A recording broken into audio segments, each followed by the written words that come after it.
The cold is back, so prepare your blankets and get comfortable for this long, dark and chilly night, as we let the darkness take control.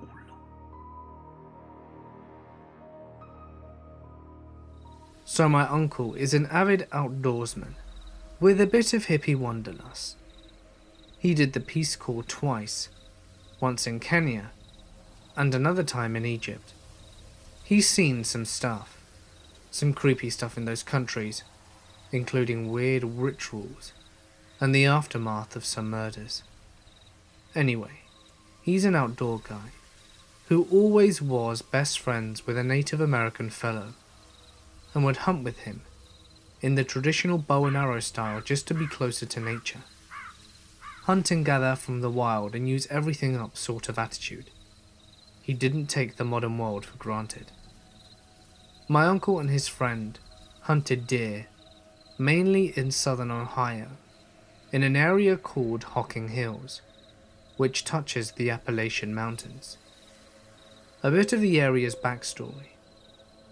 There have been years' worth of reports of wild people living in the woods down there, like people who go off the grid kind of deal. Also, talk of cults living in the woods. There's also a consistent rumor that people out in the world practice cannibalism.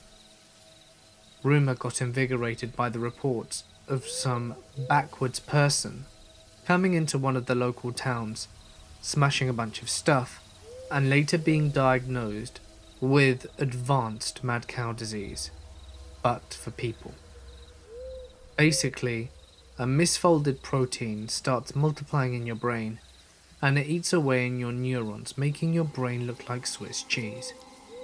Funny thing about getting prion disease, as it's called, is that you can get it by eating the protein of your own species. Cow eating ground up cow in their feed, or human on human cannibalism, particularly brain matter. Of course, it can happen when the same species eat each other, and then eating that infected animal, and human can get it. But yeah, woods, cannibals, disease stories. So my uncle and his buddy are taking advantage of a brilliant full moon and a clear night to go out and set up to hunt some deer in Hocking Hills. They hike way out into the deep woods late at night and set up their perch and hut high up in the trees near a pine grove clearing, so they'll have some good visuals of the ground below. Inevitably, my uncle has to do what nature calls and leaves the perch and hikes out a bit to do his business just to prevent animals getting wind of the human scent. This is now in full moonlight, so my uncle feels pretty confident where he's going and where he came from. Then, a random cloud covers the moon and it's totally dark, and he made the mistake of not having a headlamp with him. So he waits until the cloud moves along, or until his eyes adjust, and then he hears the screaming. Not just screaming, but like laughing screaming, and very, very human sounding. Like the closest thing he said was that it was circling hyenas on the savannah that he remembered in Kenya, but also blood-curdling, like make your veins turn to ice. Just out of absolutely nowhere, and this is in Ohio. So he bolts, runs like a crazy person back to where he thought he came from, ducking under bushes and hiding behind rocks. When the laughter/screaming sound gets closer, again, this is a guy who's seen some pretty messed up stuff overseas, and he's tumbling and fumbling over himself trying to run away. So the moon comes out again, and my uncle finds himself in the pine grove clearing near where his buddy is. Quiet, then more screaming. He's like, F cannibals, and finds the tree where the perch is at, and bare finger climbs up that damn tree like his life depends on it, fractures a bunch of his nails, and the buddy is still up there in the perch, and my uncle is freaking out. He tells his buddy that the cannibals are here, and that they're totally screwed. His friend just laughs at him. He tells my uncle that the sound he's been hearing, the laughing/screaming, is the sound of deer in heat and getting it on. Like a bunch of deer doing it everywhere. That it's super rare to be able to hear, and that they're lucky to experience it. I think I heard that my uncle wanted to punch his friend, but they laugh about it instead, and talk about the good spot, and that they'll likely get a buck that night with all the activity, although they appreciate just how much that's gonna suck for the buck. All of a sudden, a whole group of deer trot into the clearing. My uncle and his friend get ready to shoot. But then all of a sudden, the deer stop and turn their heads in the same direction and then bolt like a stampede away. My uncle and his buddy are so confused, and then in the clearing come 3 or 4 people. They're carrying something that has the shape and weight of another person. Again, this is in the middle of the woods. They walk right into the moonlight, and it's like a freaking body they're carrying. They look like haggard woods people.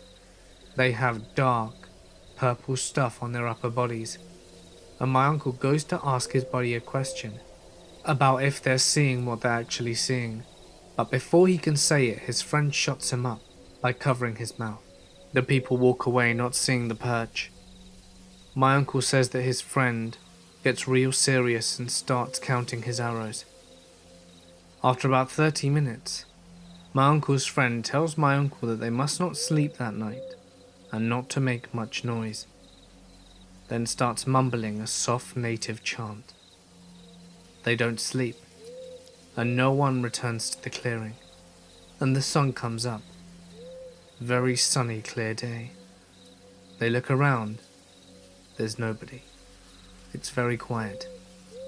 They make their way down to the perch, leaving most of their stuff in the perch because they want to get the hell out of there as quickly as possible. They get back to the truck parked alongside the road and head immediately to the nearest ranger station to tell them what happened.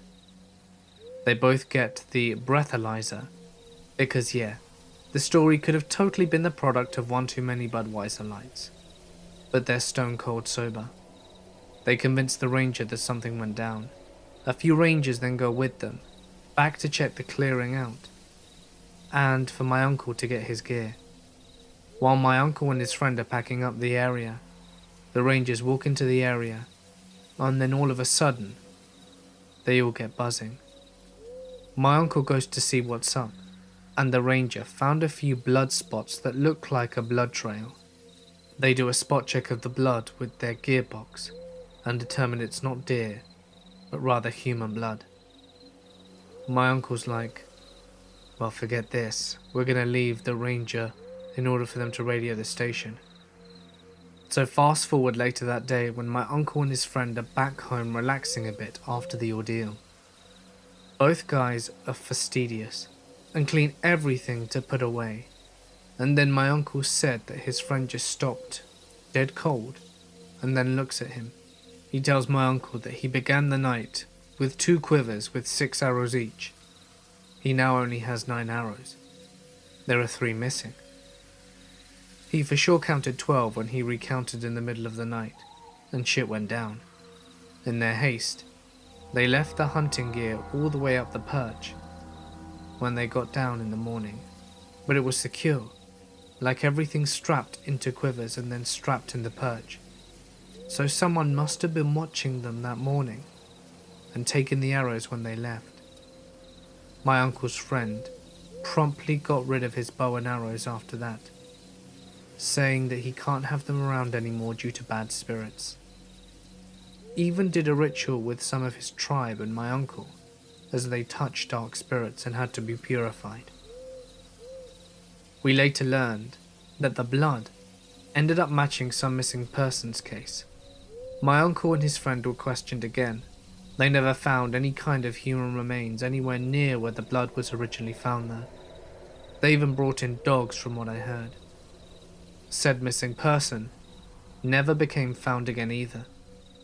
My uncle was told that a possible homicide can't be proved or considered because it was just him and his friend in the dark one night from far up in some trees. Besides that, there was no evidence found. That's why there wasn't any crime. So, mystery. But my uncle is convinced that what he heard that night running back from when he went down to go to the toilet was probably more than just deers doing their thing. Suffice to say, that was the last time they went into Hocking Hills woods for deer hunting. They were also banned from considering going to Hocking Hills for family day hikes. To this day, I'm super wary of hiking anywhere in the Appalachians.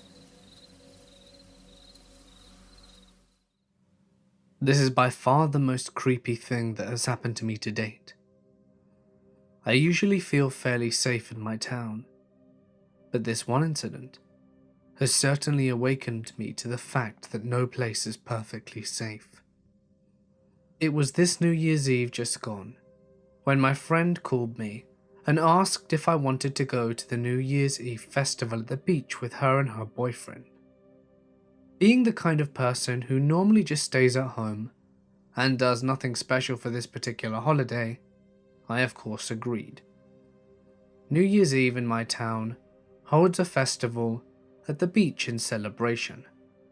Rides and games are set up, bands play live, clubs hold late-night fancy dress parties, and at midnight on the dot, a series of firework displays are put on for the public.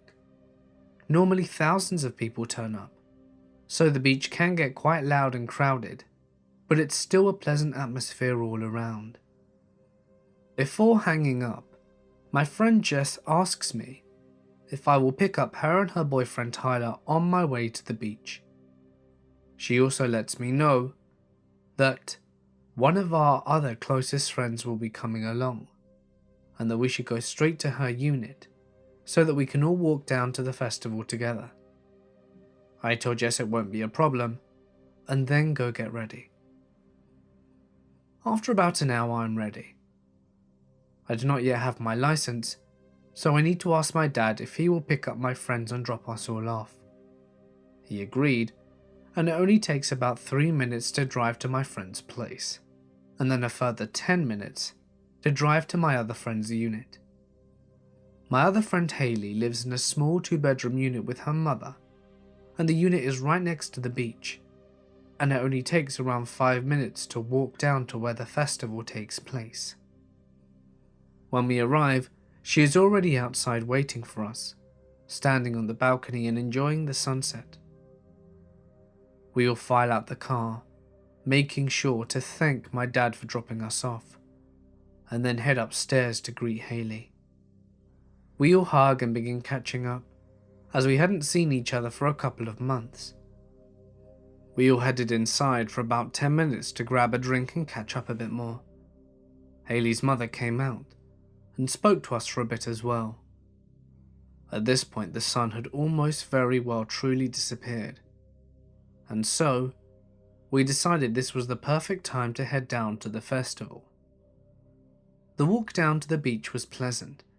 It was a warm summer night, and there was a cool breeze to ward off the heat, and the whole area smelled of cotton candy, buttered corn and warm donuts. We spent the first few hours going on rides together, and then we went and bought some food and sat down on the sand to eat it. So far the night was amazing, as usually whenever I went out with my friends, there was always a parent with us, but not this time. It felt great. It felt like freedom. After eating, we went up to the stage where the live bands were playing and danced for about an hour. There were plenty of classics being played like YMCA, Time Warp, and various hits from Greece. All in all, it was a really fun time. After an hour of dancing to music, the 4 of us decided to head back to Hayley's unit for drinks of water, as we had all spent all our money. At this point, it was well and truly dark and around 11 o'clock, and the heat of the day had subsided to a pleasant warmth. We walked along the path merrily, saying Happy New Year to every passing group or cop.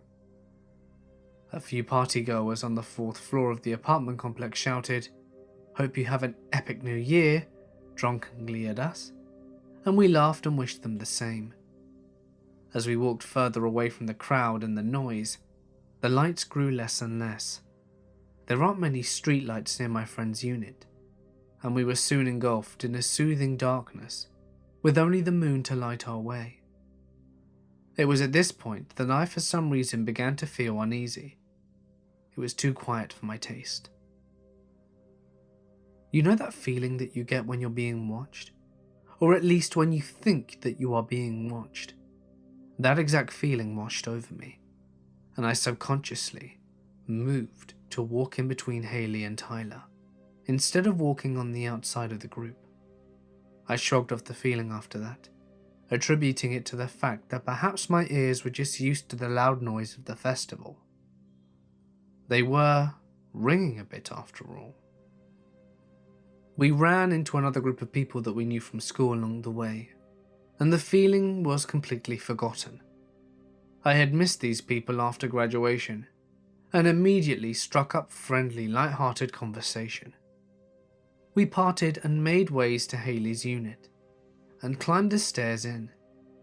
Haley's mother and her boyfriend greeted us upon arrival, and we all got drinks of water from the refrigerator before relaxing together on the couch. We were all a tad worn out at this point, and the fireworks weren't for at least another hour, so we decided to chill at the unit and head down to the beach around 11:45.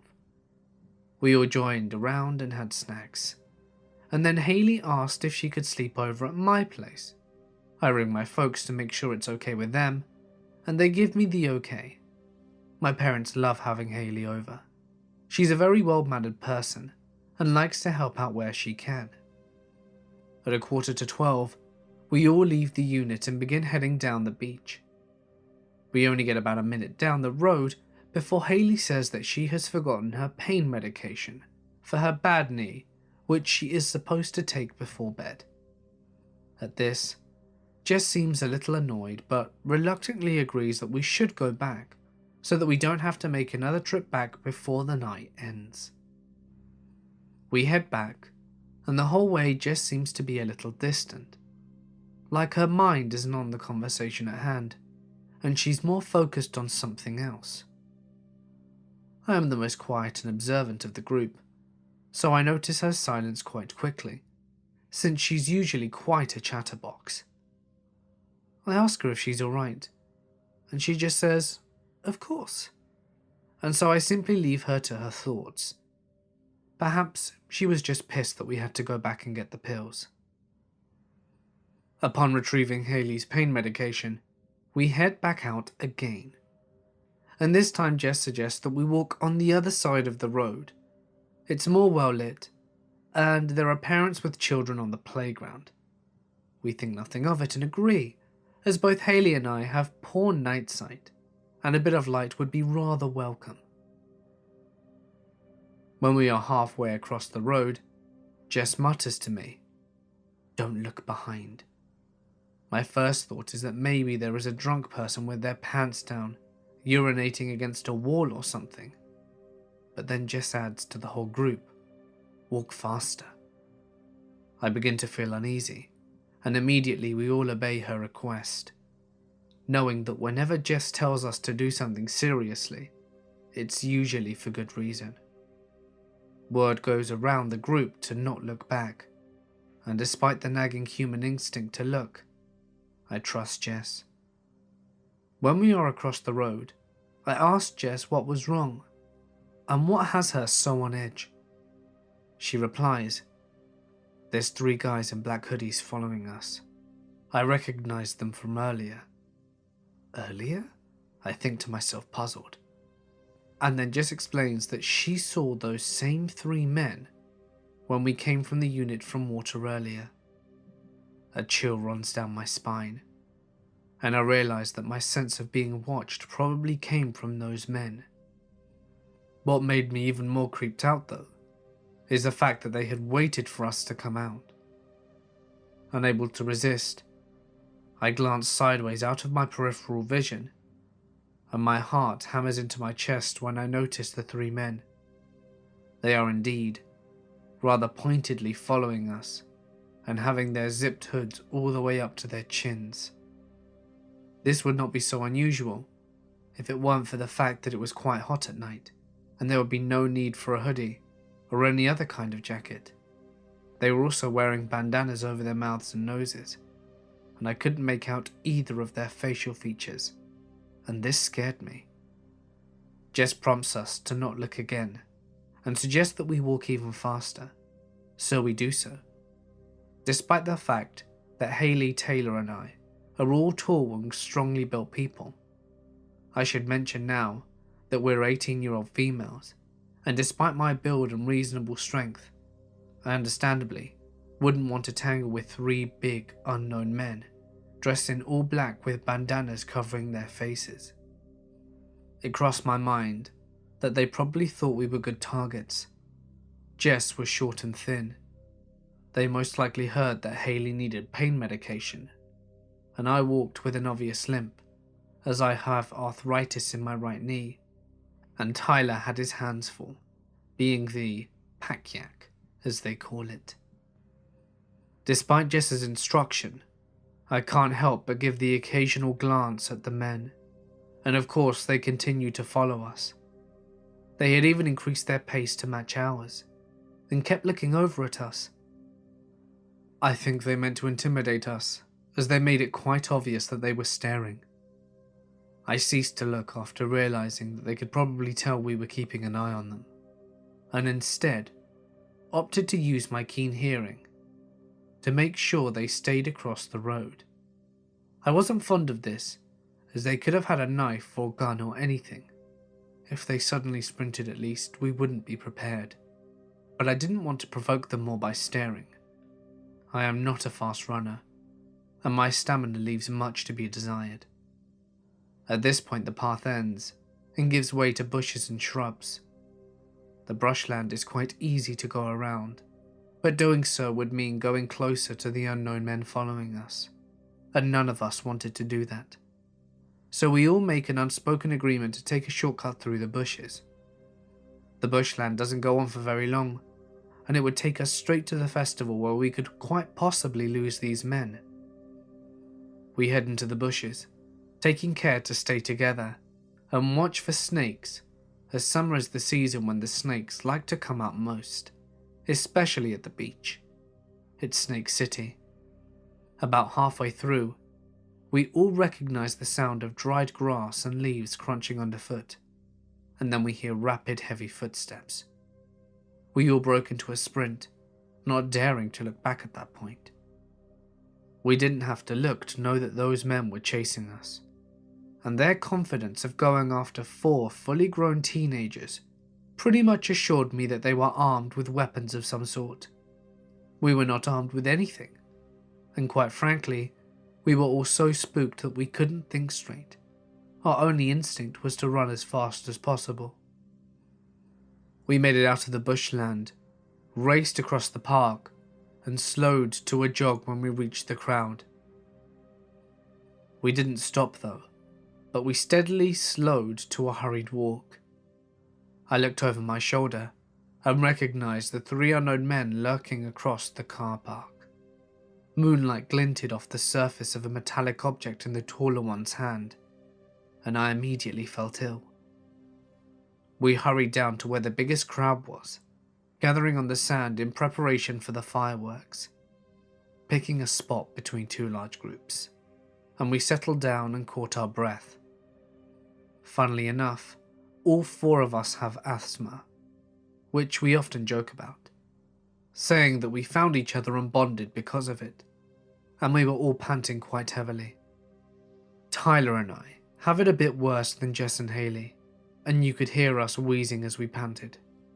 Soon, the fireworks started, and we had all calmed enough to somewhat enjoy them, although the unknown men were still in the back of our minds.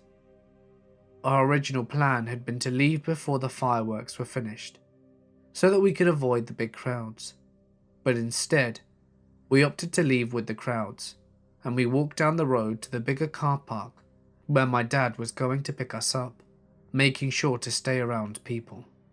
When we reached the car park, I called my dad, and he said that he would be there to pick us up in around 10 minutes. And after hanging up, I sat on the side of the path with my friends and waited. 5 minutes passed, and, bored, I decided to look around, as there were many bustling crowds making their way to their cars.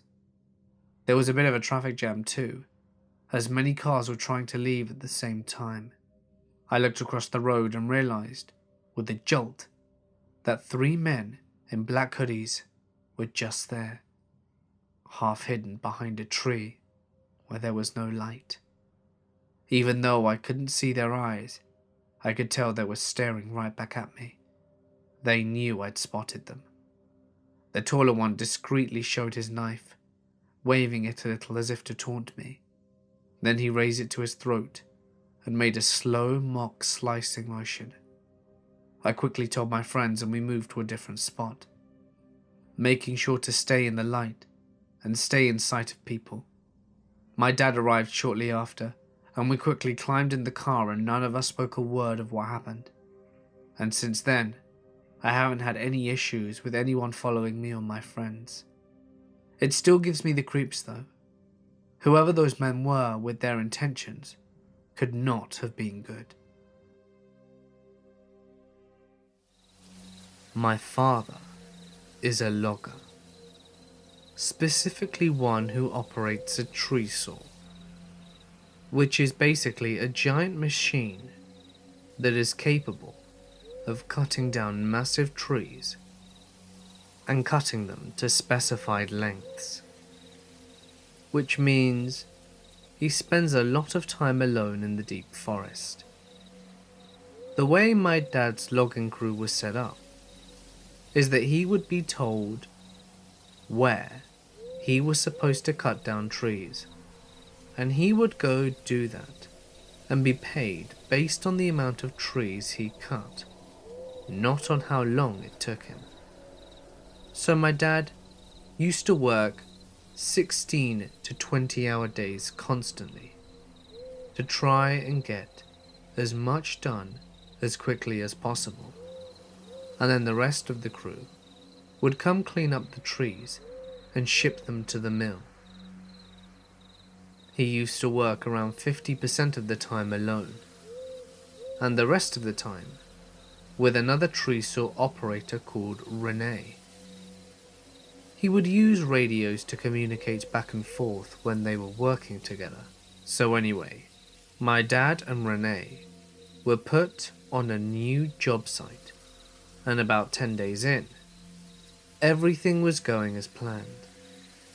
But they constantly heard weird chitter-chatter over the radio that was such poor quality, no words could be heard, and whatever radio channel they changed it to, it followed them. As they progressed through the job and went further up the mountain, the words from the radio slowly became more audible. Both of them agreed, based on the small parts of conversation that they could hear, that something was wrong. They also started finding weird containers all over the place, and signs that people had been there. People should not have been there, as it was a 2.5-hour drive up a mountain. They had to spend 3 weeks clearing out the road, so their trucks and equipment could make it up. They came to the realization that they are in a very secluded area, with people who shouldn't be there, and the worst part is, they aren't scheduled to leave for about another week. They would only leave to refuel the truck with gasoline for matches, and they would buy supplies and sleep in campers. One day, Renee comes across a tent and calls my dad over.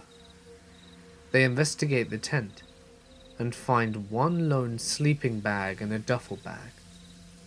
They investigate the duffel bag and find many pairs of children's underwear and things that appear to be a rape kit, like rope, duct tape, sketched images of children being molested, and photographs of children that appear unaware that they are being photographed.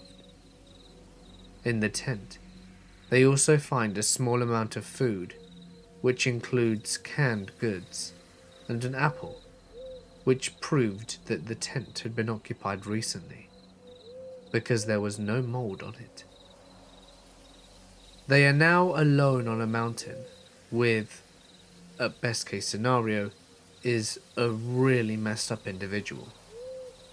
Renee instantly wants to get out of there, but my dad, being the hardest working person I've ever met, insists that they need to finish the job and then leave. They decide that they will not talk over the radios except in case of emergencies, and use it to see if they can hear anyone talking over it. My father and Renee are now in close enough range of whoever has been talking over the radio to hear the conversations between two men about collecting water and wood for the fire. Nothing abnormal, except for the fact that these guys don't belong here, and that the tent is undoubtedly theirs. At the end of the workday, my dad hears them on the radio, talking about one of them collecting brush for a fire. My dad then hops on the radio and attempts to communicate with them about what the hell they are doing. I believe he said, "Who are you and what are you doing here?" After this, the conversation between the men abruptly stops and they never pick up. That night, Renee wakes my dad up and whispers for him to get his gun. Someone's outside. My dad has told me that the first thing he hears when he wakes up is the quiet shuffling of footsteps.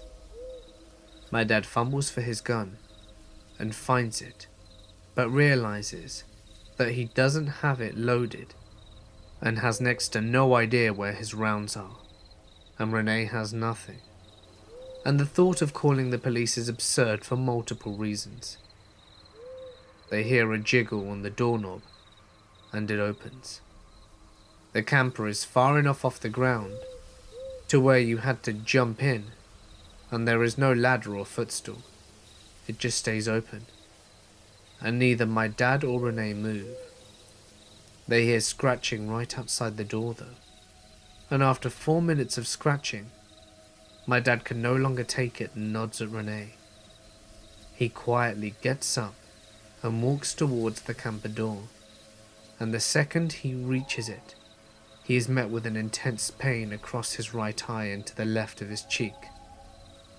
He has been cut and falls to the camper, hitting the ground hard.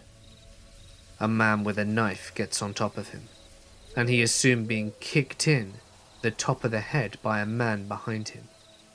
Renee leaps off the trailer and manages to get the man off my dad, and my dad gets up and realizes that the second man without a knife is running away, and the man with a knife is scrambling away from Renee and starts running alongside his accomplice.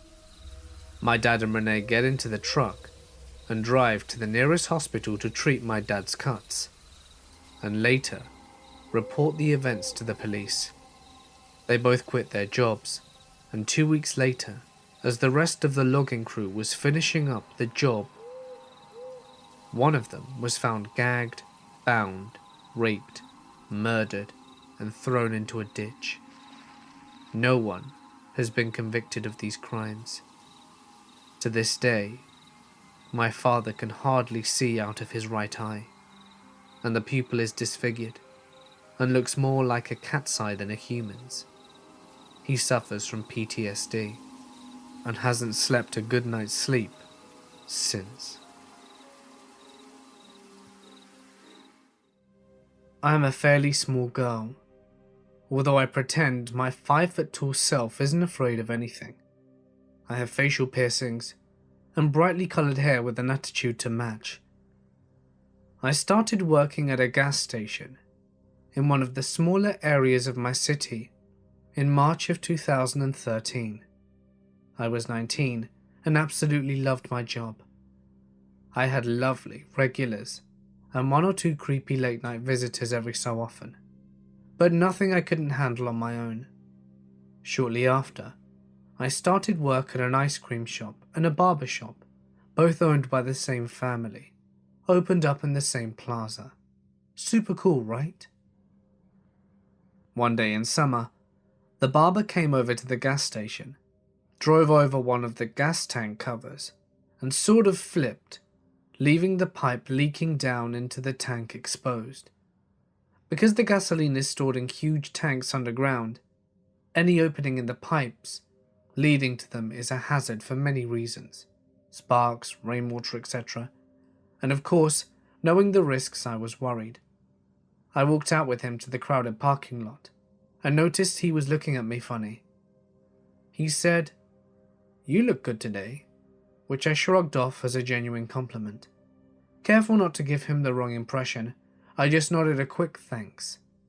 I was uneasy about the way he was looking at me, but I didn't stress too much because there were people all over the place. I quickly kicked the cover over back in place, not really wanting to bend down before I thanked him, and I headed back to my spot behind the service counter, knowing there would be customers waiting for service.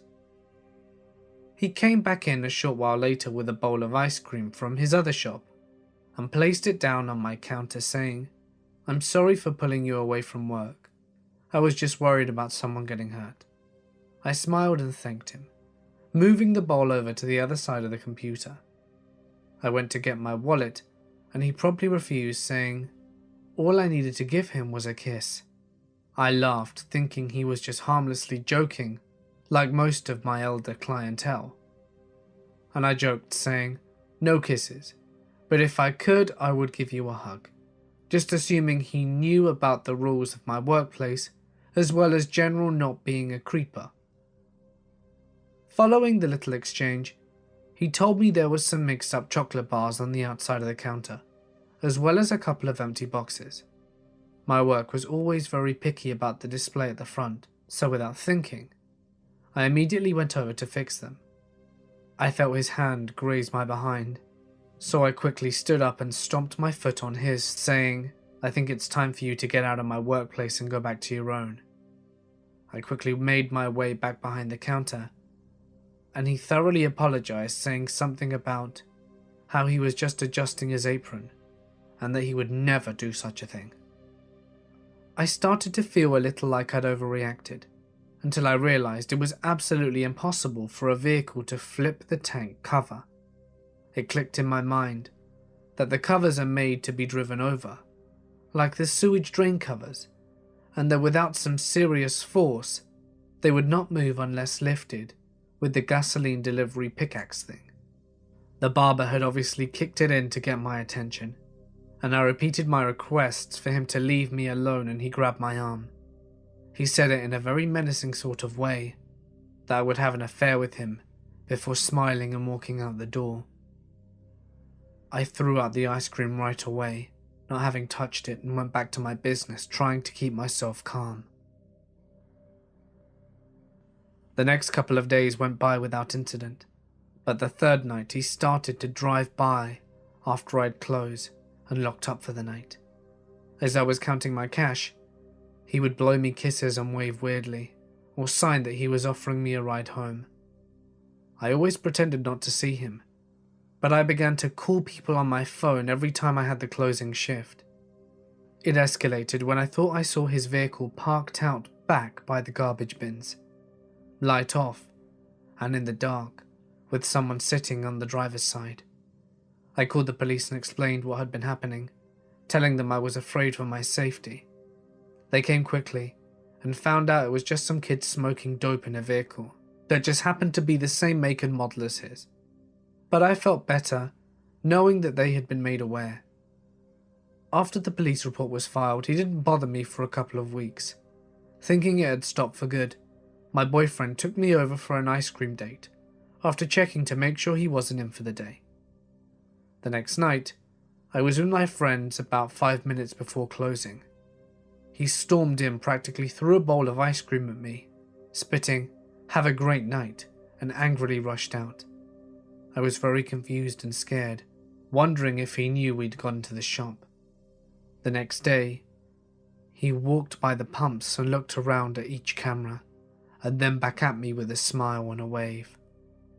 I saw on the other cameras that he was looking at the ones around the building as well. I called my dad and he picked me up that night. After that, I decided I'd had enough for the day, and I went into his barber shop with an RCMP officer I knew very well.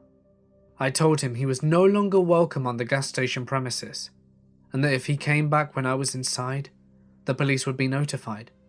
He started off by acting confused and a little hurt, and that I was making such awful accusations, but ended by yelling at me and telling me that he would find me and hurt me because I was a slut and would get what I deserved.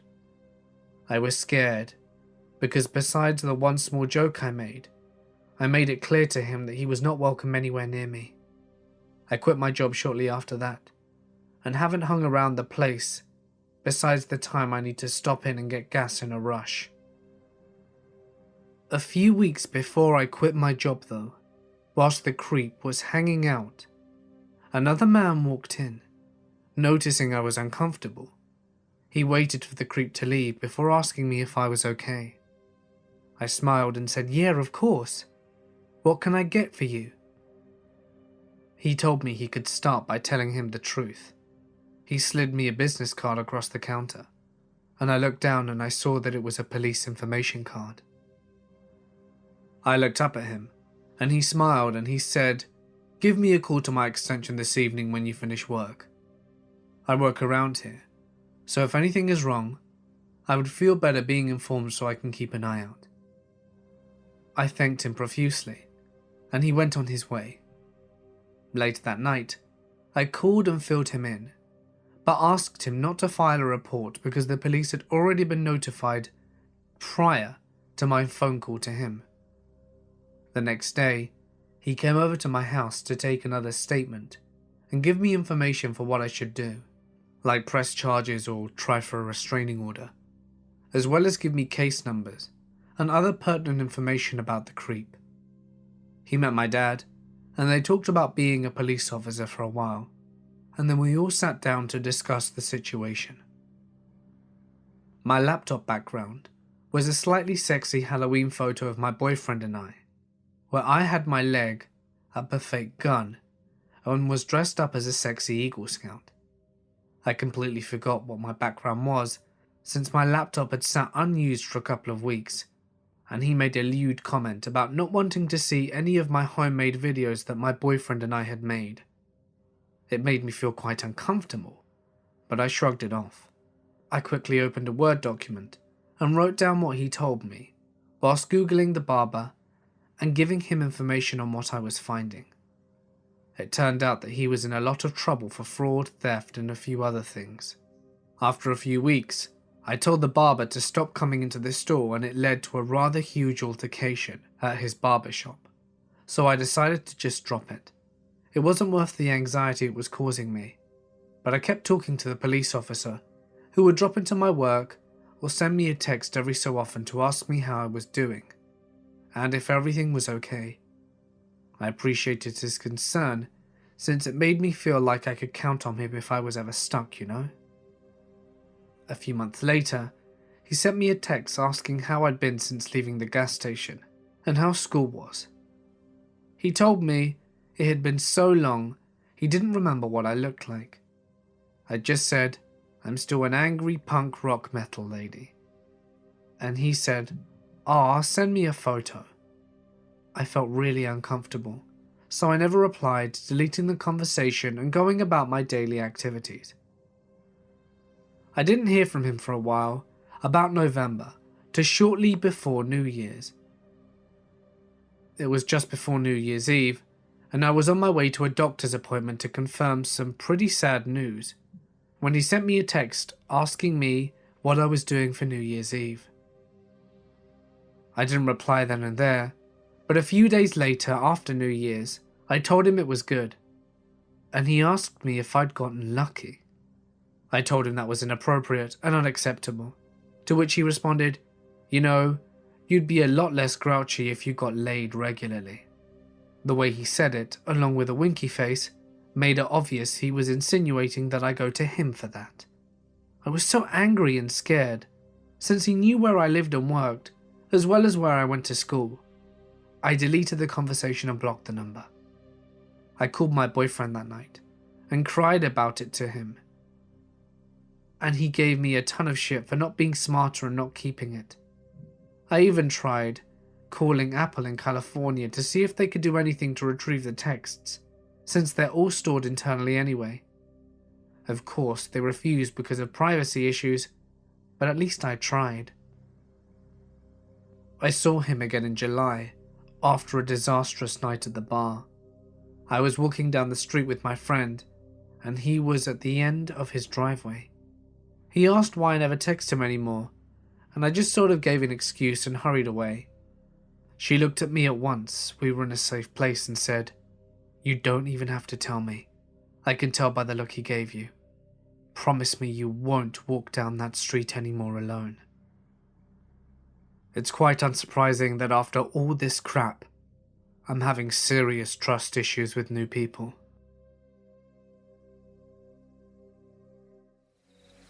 I have been hiking since I was a kid, so I have a number of stories. The most terrifying one happened to me when I was 16. I just got my license and I decided to go on a 3-day solo hike. On my second day, I was stopping at a river to collect and purify water. When I was getting my water, I heard what sounded like a wind chime on the other side of the river. On the other side, I walked back about 20 feet and saw probably about a dozen small houses made of sticks, bark and logs. The houses were only a couple of feet big, and I kept walking on a path that the houses were on, and it led me down a small hill. At the bottom there was a house, made the same as the others but full size.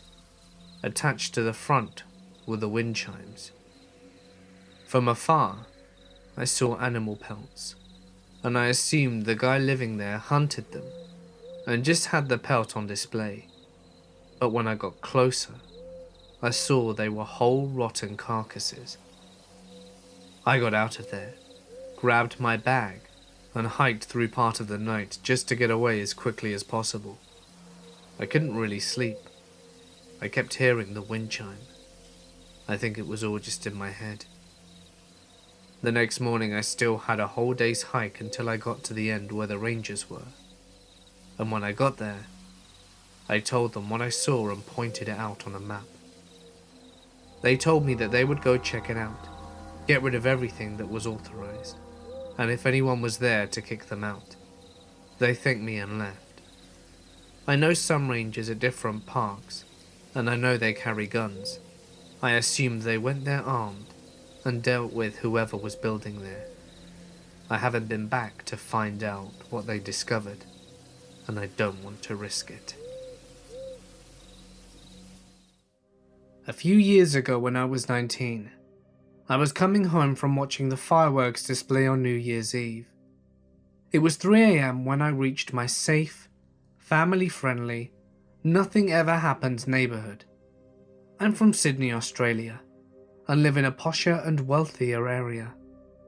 My friends wanted to call a taxi, because we didn't want to wake our poor parents at this hour to drive us home. Because of my stubbornness and insistence, we ended up taking the very long walk home. My friend Aidan was complaining most of the time. Guess you can't blame him. Rowan was just silent and compliant. I was cheerful. When we reached almost my street, we split ways. The guys continued on their very long walk home, much longer than mine, and I continued on to mine. When I passed a little cake shop, I noticed a guy across the street. I only looked at him briefly, but something in the way he quickly looked up at me, almost in interest, caught my attention. I hurried on anyway, because I'm usually paranoid about things, and 99% of the time it's just me, being paranoid. I turned onto my street, which was much darker than I'd anticipated. This was around 3:15 AM, mind you, and as I passed the bowling club and the oval, I kept looking behind me just to make sure.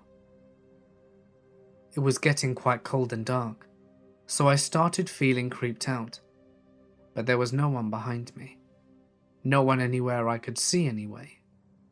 I was halfway down my street, where the road dips down, when I noticed something on the path in front of me. I couldn't tell what it was, and at the last minute I stepped off the path onto the road to avoid it, because it looked like it might be a dead animal. And as I stepped onto the road, I turned slightly and saw that there was someone behind me. They weren't too close, but they weren't too far away either. And I remember my heart leapt into my throat because I hadn't seen them before. And for them to have gotten that close in such a short space of time, well, it didn't sit well with me. When I told people about this later, they said that I should have been quite sus. It's 3 AM in the morning, and you're quietly walking behind a girl, not even bothering to keep a safe distance? Like if you're really innocent, you'd take measures to emphasize that, right? I couldn't see who it was, whether it would be male or female, because it was just a black figure to me. It was a very brief glimpse. I was scared though, so I whipped out my phone and started to call Aiden. I kept calling him, but silly Vodafone wouldn't connect me to him. So I tried calling Rowan, but he wouldn't pick up either. I kept this up at least 5 times, getting increasingly anxious, but not daring to look behind me to see if he was still there. I'm glad I didn't actually. I think I would have really freaked out if I confirmed it. By that time, I'd just reached my driveway, and I hurried up it, thinking I would be safe. But, as I was halfway up, I looked over my shoulder again just really quickly, and I saw the figure again. The way I explain this next bit is really confused and muddling, because on the one hand, it may have just looked like he was merely passing my driveway, but on the other, I'm much more certain that it looked like he was about to step onto it. At that precise moment though, it occurred to me that he might be my older brother Jonathan, because no one else would bother walking up my driveway, even if this guy was following me. It never occurred to me that they would really go to all the lengths of going up my driveway as well. I thought it would be completely safe, because I had the advantage of having my house close when he started following me. However, something about the build of the figure didn't really seem like Jonathan to me, so I hurried on in anyway. My beautiful, wonderful, amazing mother had stayed up to wait for me, and I'm so grateful, because she opened the door as soon as I knocked. I hate to imagine what would have happened if I had to have waited for a while. I went inside, but I left the second door open and the outside light on because I thought Jonathan might be coming in any second now.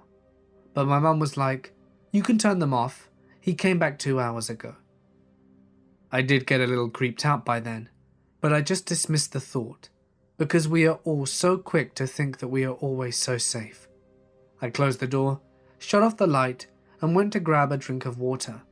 My mum went to bed, and I went to my room to grab my clothes, and then went into the bathroom to take a shower, and I switched off the living room lights. This is sort of funny now to think about it. Before I took the shower, I replied back to a message from Aiden who was asking if I was home safe. I demanded to know why they hadn't picked up the phone, and then told him that I was creeped out for a few minutes, but it was okay. Then I showered. I actually thought about the figure. I wasn't too convinced that it was following me, but my mind did teeter into wondering this or that.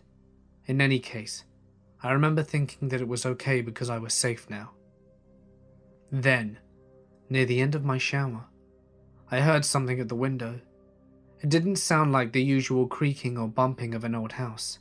The way I described it to other people was like the sound of someone resting their hands against the window to steady themselves.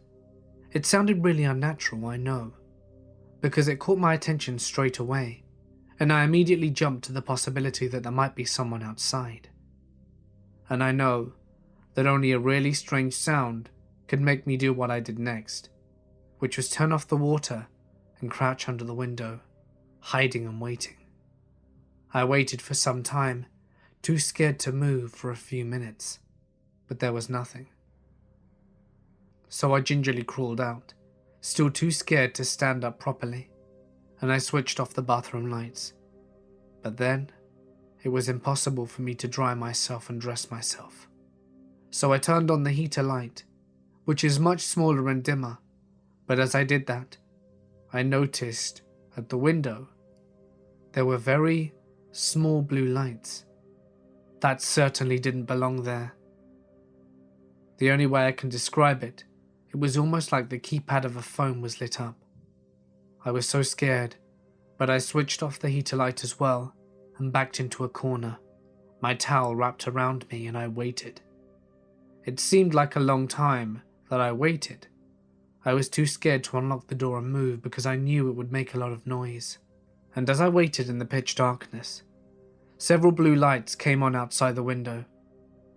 It became very bright, and they were moving it, trying to shine it through the window. Now that I think about it, was it a phone?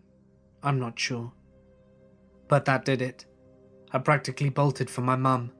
I unlocked the door and went into my parents' room, trembling like a leaf, and gibbering that there was someone outside the bathroom window. I was very clearly upset. My mum ushered me around, trying to find a safe room for me to change into. My dad apparently heard the footsteps hurrying back down the driveway, and I'm glad he did, because the situation feels so unreal to me. I'm not even sure if it really happened.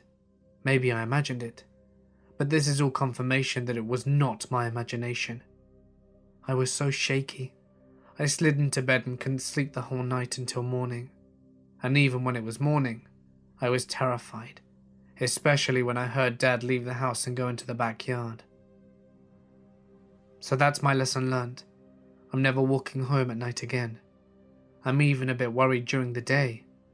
We never did find out who it was.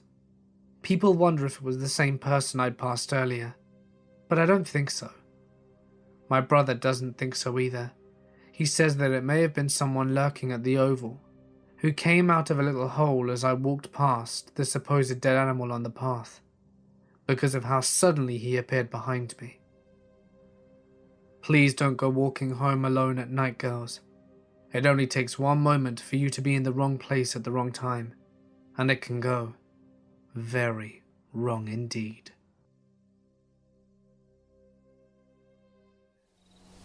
My buddy Todd and I were camping at a small state lake in Kansas. The park is surrounded by farmland, with about a mile-long gravel road leading up to it, which then goes into the woods and descends to the lake. As anyone who is familiar with gravel roads can attest, it's easy to hear someone coming. The campsite we were staying at was in the hills above the lake and wasn't frequently used, but unfortunately is closed now. We are both light sleepers and would wake up to a moose rustling the leaves near our tent. That night, we were up until sometime after 1 a.m, talking about the old days next to the fire, and we were asleep at around 1:30.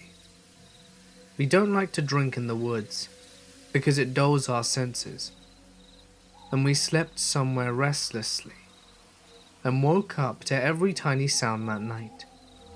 Every sound, except one that would explain why there was a large bottle of baby oil squarely in front of our tent door in the morning. We both looked at each other in shock and packed up our shit to leave, in case it was a threat of something to come that night. This second story also happened with Todd, but it was at a different campground.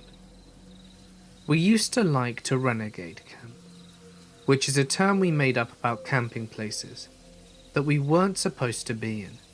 We'd choose a park that had a good chunk of woods and closed at sundown, park our cars in a nearby neighborhood, and walk in before the park closed, We'd set up camp, and after the park was closed, we'd have a little fire in our low-key camp. Very good times. On one of our renegade camping trips, we were staying at the far side of a lake that was very rural. We had some friends drop us off during the day, and we walked deep into the woods near the lake. On this side of the lake there was no camping allowed, and we hadn't seen anyone else at it. We didn't camp near the water because we didn't want to be seen. The woods were packed with locust trees, with those giant medieval torture thorns, and strung between those trees were ropes like spider webs, with huge face huggers. It made for some pretty uncomfortable progress through ravines.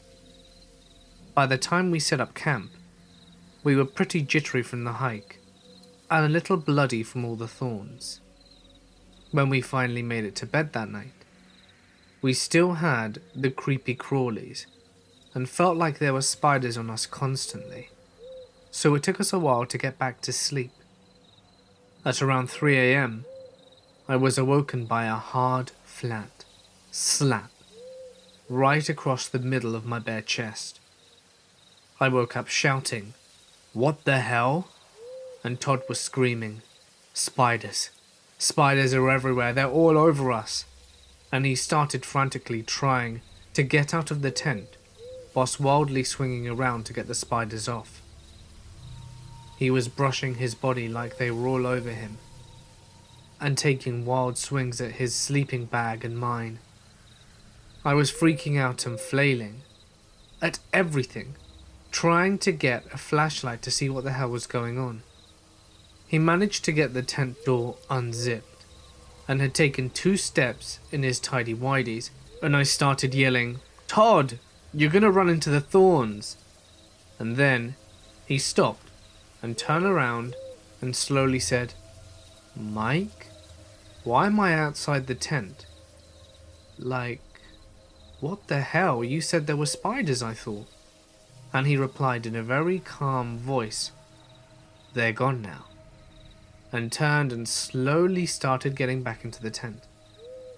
I'm panting like I'd run a marathon, and high as hell on adrenaline, as he calmly gets back in his sleeping bag.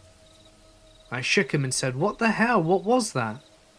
He acted like he'd just woken up. Turns out, I was missing one crucial piece of information. My friend Todd was taking a new medication, and that had the potential side effect of night terrors. After a few minutes of speaking about what had just happened, I calmed down a little, and then, off in the woods behind us, we hear, "Todd! Where are you going, Todd? You're going to run into the thorns, Todd!" There was dead silence. We couldn't even breathe. We whispered to each other, "What the hell was that?" Then we heard the same voice from behind us at a different angle. It travelled several hundred yards left in a couple of seconds. "Todd! I'm trying to find you, Todd! Where are you?" Holy shit! What the hell are we gonna do? We can't run into the woods, we'll get destroyed in the thorns. We can't hide from something that can move like that. The voice didn't echo. It was just kind of out there, but sounded like it was 50 yards off still. There was no sound at all. Nothing was moving. Then, Todd almost gave me a heart attack by yelling out into the night, "I'm fine. Go back to bed." And I slapped the shit out of him. We never got a response. We turned on every light we had, built the fire up until it was about 6 feet high, and waited with wide eyes and pocket knives drawn for the morning to come. I've never been back to that park since. New Year's 2009, going into 2010. I went to visit a friend who was attending university in a nearby city. The house she lived in happened to be a street away from the house I was born in, and spent the first 7 years of my life in. so I knew the area reasonably well. There were 4 of us girls, but only myself and the girl who was going uni knew the area. Basically, her house was at the edge of a walled park, which was locked overnight dusk till dawn. On the other side of the park was the main body of the city, including the uni itself, and the majority of the pubs and clubs and drinking places.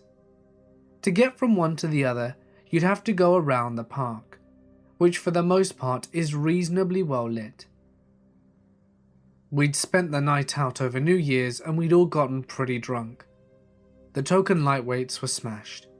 The normally sensible ones of the 3 of us were hiccuping and falling over the place, and saying she loved all of us.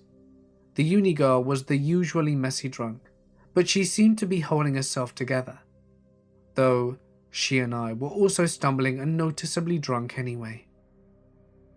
We took the route over the top of the park because it was marginally quicker.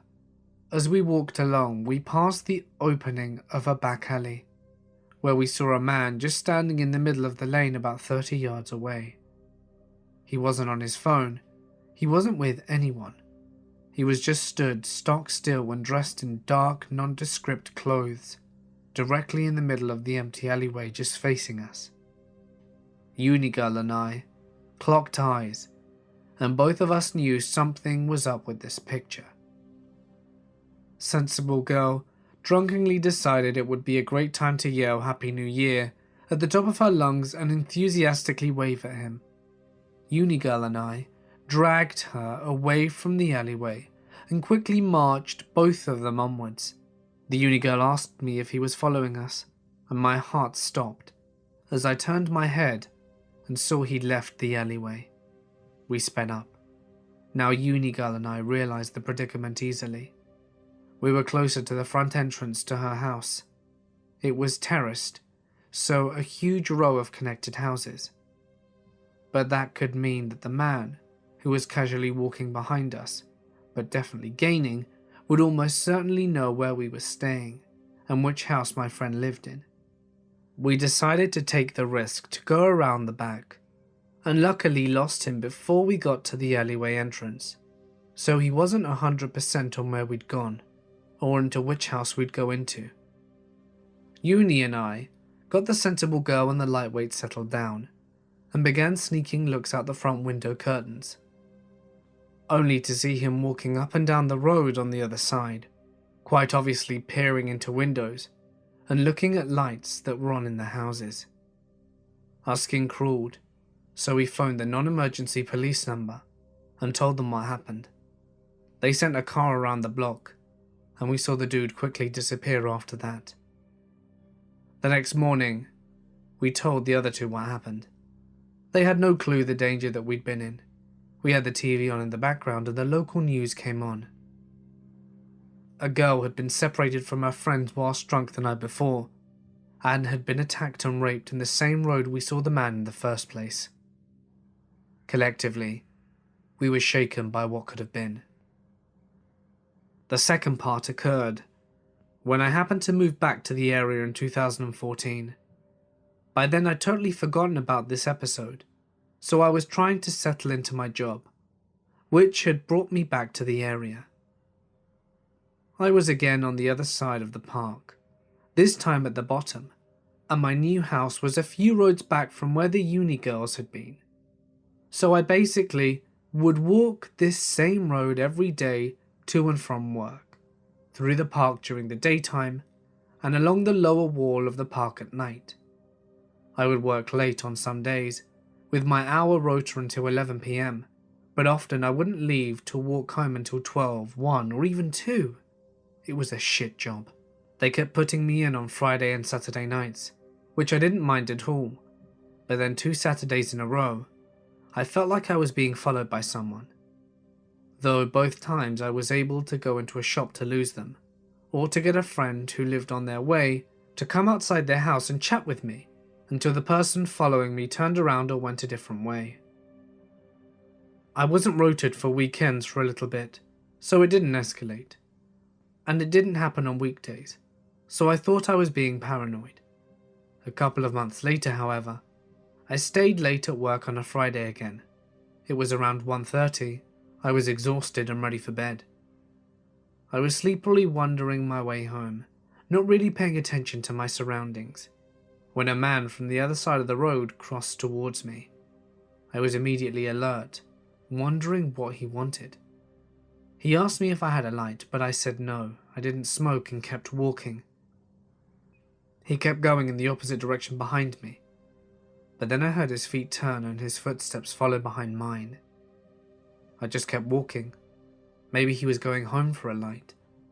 I took my next turn, and sure enough, so did he. We were walking alongside a fairly busy main road, well lit, which had cars going next to it every few minutes. But I was about to turn into a much quieter residential area, where the lights were less frequent, and there wouldn't be cars going past unless going into a house.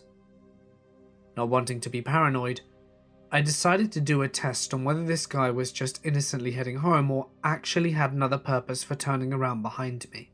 This was, by the way, when my brain decides to remind me that we are literally walking right past the house where the first incident occurred. I turned into the residential area. The first building on the right is a funeral home, which has 2 carports in the back where they keep the hearses. I scooted down past the house, barely not breaking into a full-on run, and I hid in one of the carports, sticking my head out of the shadow to watch if he'd first follow me into the residential area, and secondly, if he'd just walk straight past the little alley I was hiding in.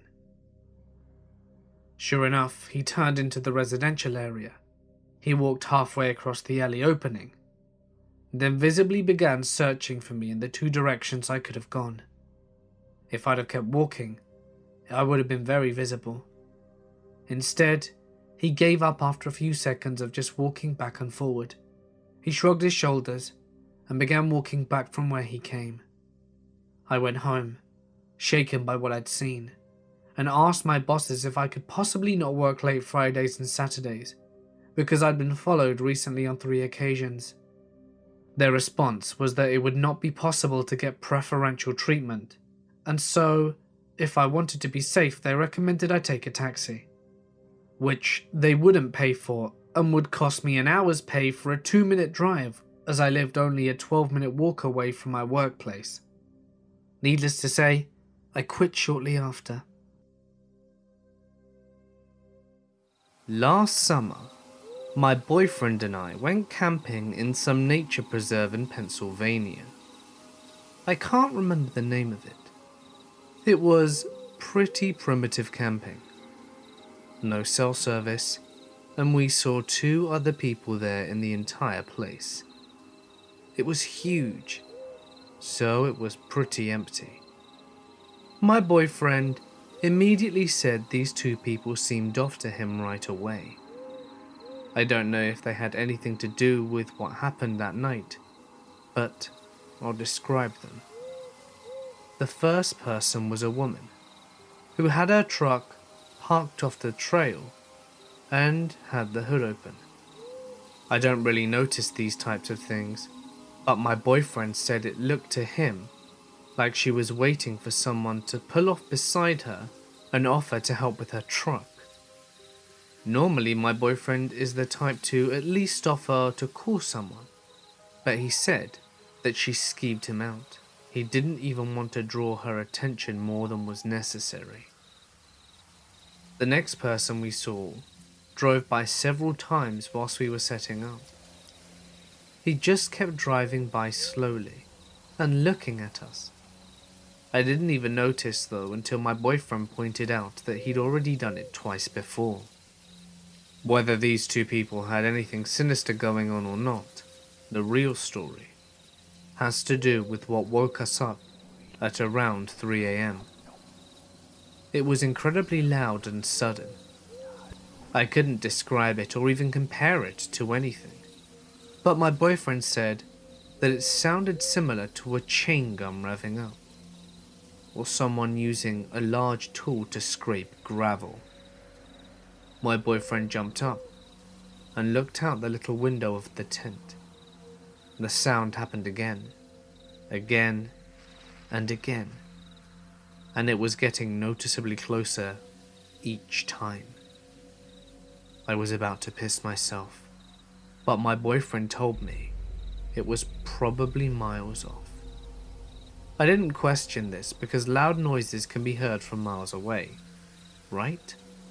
Well, later my boyfriend told me that he said this to me in order not to scare me.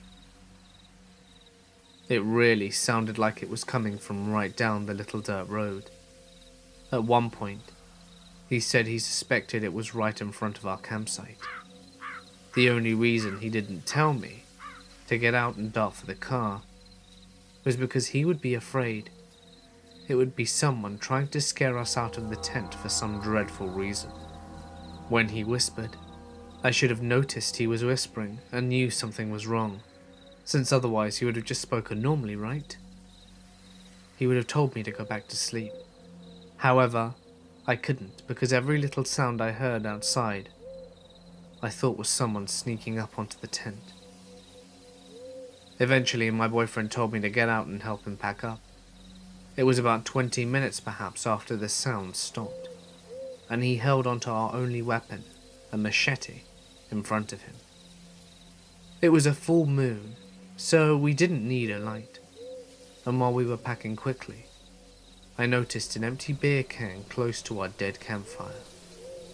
It certainly wasn't there when we went to sleep at around 10 p.m, as neither of us even bought any beer. Thankfully, we got out of there, and the rest of the trip we had a blast, and we either camped in areas well populated by the campers, or got a hotel room. Sometimes, it's just not worth the risk when in the middle of nowhere.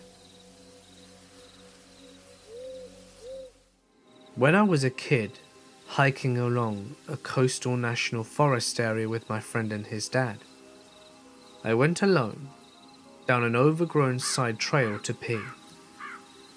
I noticed a stench from the main trail that we figured was a dead animal somewhere that was nearby, but it was getting more powerful as I went a short distance down that side trail. I stopped at a tree to do my business and found some trash scattered at the base of it. A cardboard sign leaned against it that read, "Come and find me," with an arrow pointing further down the overgrown trail. At that point, the stench was so powerful that my nose was starting to burn. I couldn't pee, with my mind freaking out, with all the kind of images of what the hell could be further down the trail. So I went back to the main trail and didn't say anything to my friend or his dad about what I had seen until I couldn't hold my pee in anymore, and asked his dad to stop again so that I could pee. When we got back to town, he called it in to the local sheriff. I don't know what they found, if anything, but I can't help but still imagine some suicidal man's corpse, or a bunch of dead animals a budding serial killer slaughtered and arranged somewhere down the trail.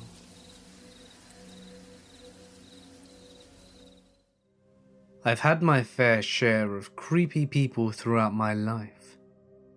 Bucharest is a city where things like this rarely happen. So just take it from me, I had bad luck. First of all, let me just say that I'm not your average scaredy cat dude who legs it when someone stares at them for a long time. I'm also not the kind of guy that would hide under his bed if my house gets broken into. You better believe I'll stomp their asses with no regard for my own safety. Keyboard warrioring aside, there have been a few moments that I've had with total strangers that have been genuinely scarring and absolutely terrifying.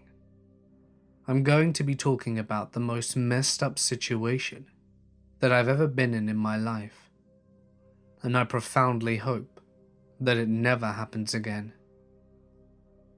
The incident happened 4 years ago before New Year's Eve. I was 18 at the time and had finished high school in summer with no activity and nothing else to do. So I decided to look for something I could do part-time with my limited skill sets and talents.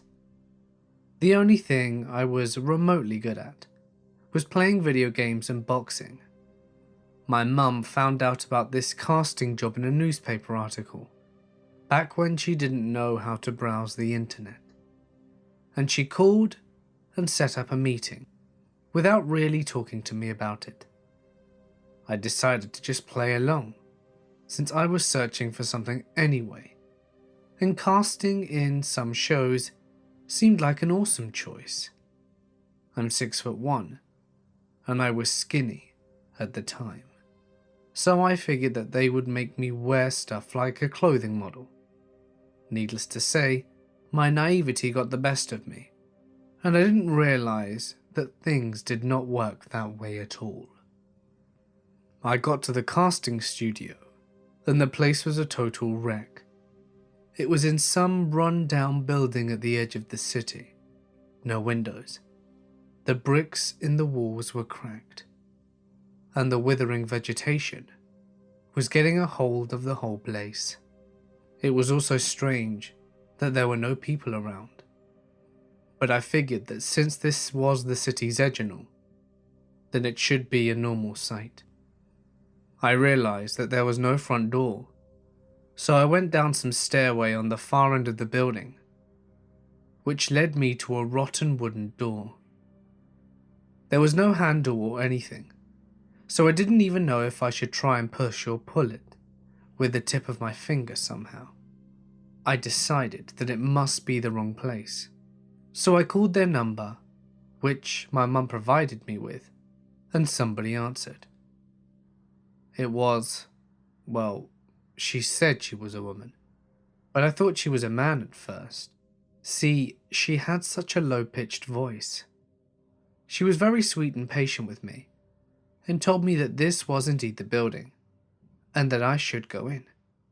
I should try to hold the door and push on it a bit, and then pull it towards me slowly, so it wouldn't break the hinges, and not to be afraid when I go inside, because it's going to be pitch black. Apparently there's no electricity in the area, so I just needed to go forward until I felt another door, and that was going to take me to another hallway which was completely lit up, and then take me into their office. Now hold up.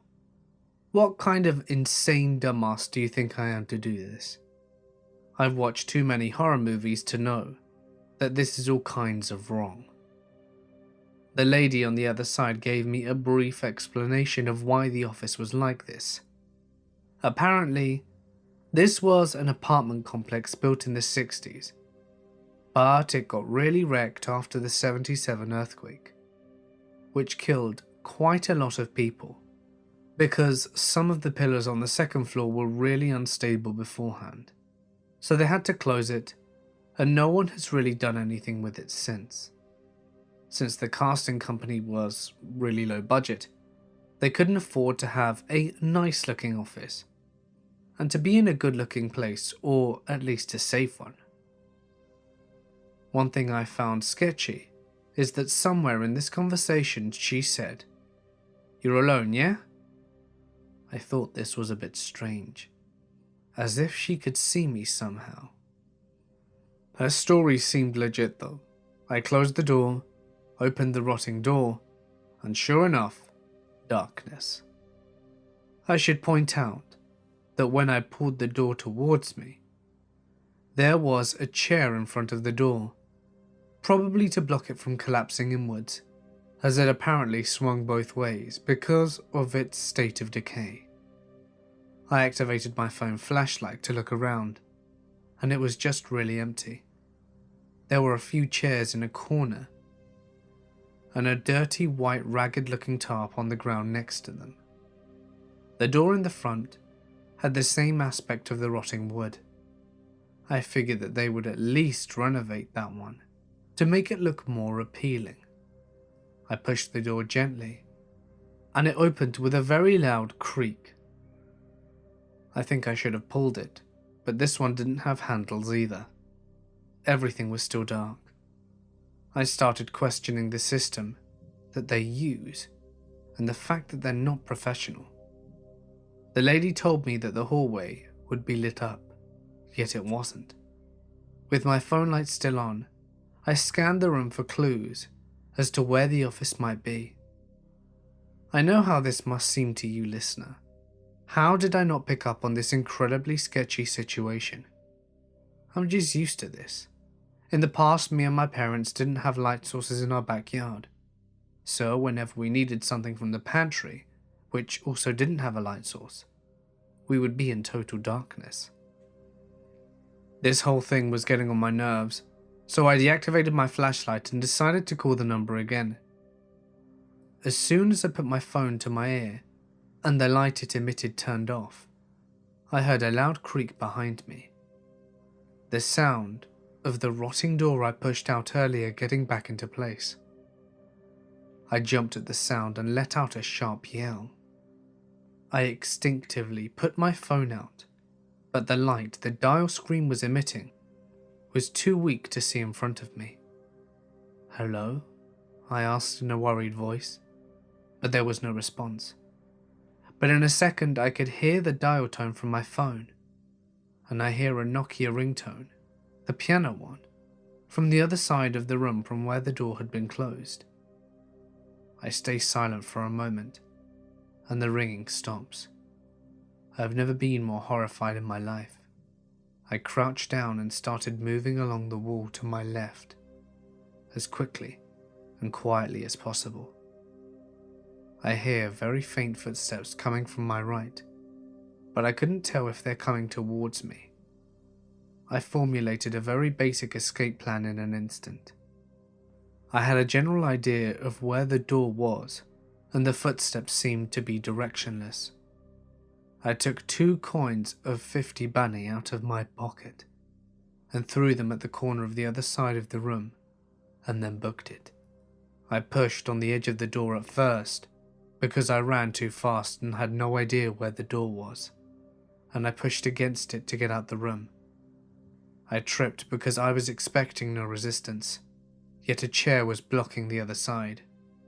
I heard scampered footsteps behind me and slight grunts. I get up and run away in the dark room with no regard to what I may hit on the path. I just knew the exit would be right in front of me. Sure enough, I hit another chair on the way, the one that I found blocking the door at the entrance, and it propelled me so hard that I bashed the door and knocked it out of its hinges. I opened my eyes and I was outside, so my first instinct was to scream for help at the top of my lungs. I look in the building and I finally see him. A tall, overweight man, probably around 300 pounds, carrying a cloth in one of his hands. He was wearing a white tank top and jeans or sweatpants, and I wasn't really paying much attention at the time, but the expression on his face was one of pure anger. I scampered around and ran up the stairs as fast as I could, and then turned right into town. I ran for about 3 or 4 minutes at full speed, not stopping for anything, until I finally reached a main street and saw a lot of cars. I was still in a panicked state, so I beelined to the nearest taxi and told him to take me home. I called my mum when I was halfway and told her everything that happened. She felt sick to her stomach and started crying that she put me in a situation where I might have died. Later that day, I filed a report at our nearest police station, and they sent a dispatch there.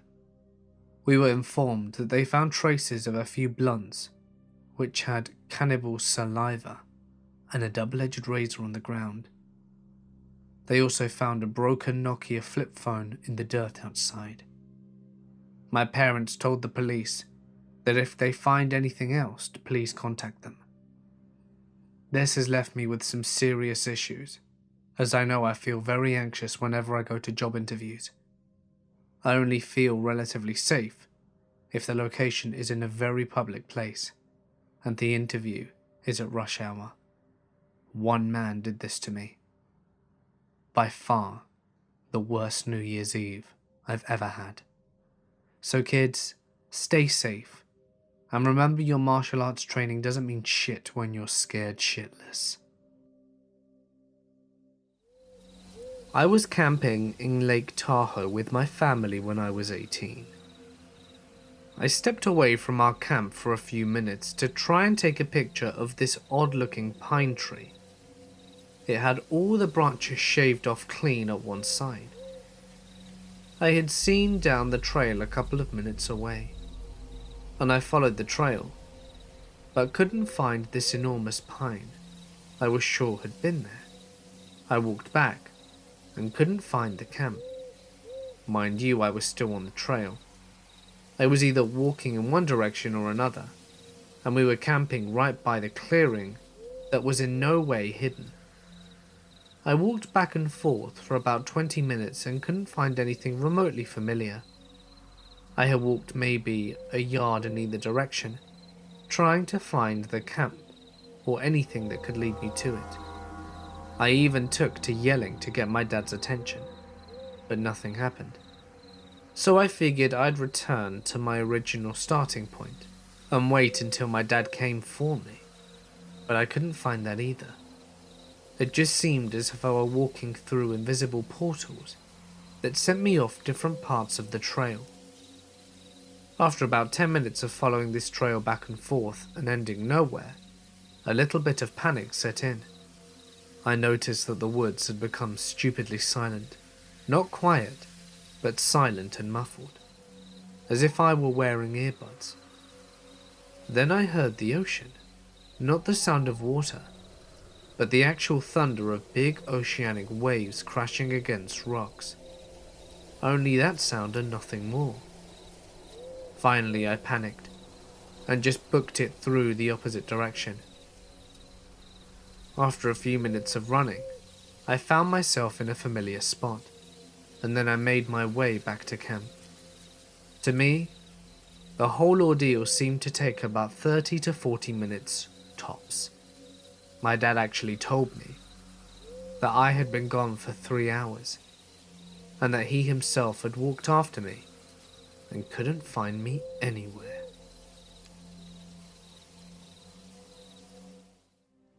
I had just moved to Rhode Island and was getting settled when I met this new guy called Joe, and he had asked me out to dinner. We had started hanging out a lot and eventually began dating. After we'd been together for a few weeks, he decided to have his friends Jay and Paul come over for dinner. So they come over and I cooked dinner, and we actually got along really well. So eventually, the night led to us all somehow sitting on the floor of the apartment and talking politics. The night was great. Jay had eye problems, so he can't drive. So later, after Paul had already left, Joe went to bring Jay home. On the ride home, Jay started yelling at Joe and freaking out about how he never gets his way and how Joe always has the great catch, and how I was everything he ever wanted in a girl. Whilst I was flattered, the outburst was a little scary. Jay then proceeded to demand that Joe pull over and let him walk home. Joe didn't want to drop a half-blind man off in a town he was unfamiliar with at 1 a.m, but Jay opened the car door whilst the car was moving and tried to get out. So Joe finally pulled over and let him out.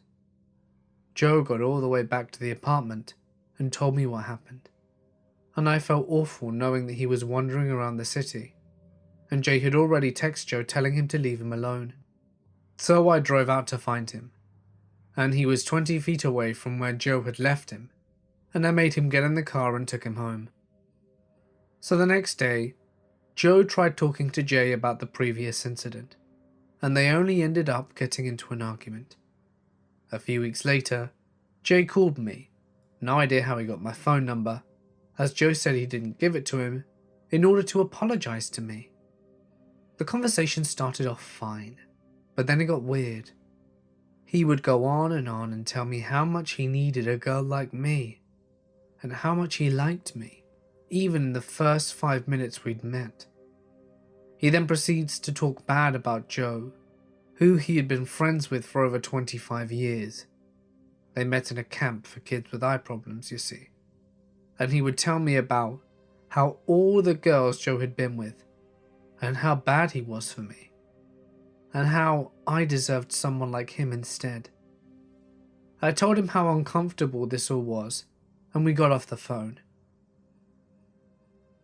Later that evening, Joe came over and we spoke about the phone call. He was pretty upset over it, which I understood, but I told him I just thought Jay was lonely, so we brushed it off. A few days later, Jay and Joe made up and were no longer fighting, but things were still kind of strained. They went out for lunch, and I got a text from Joe saying to meet him at a restaurant.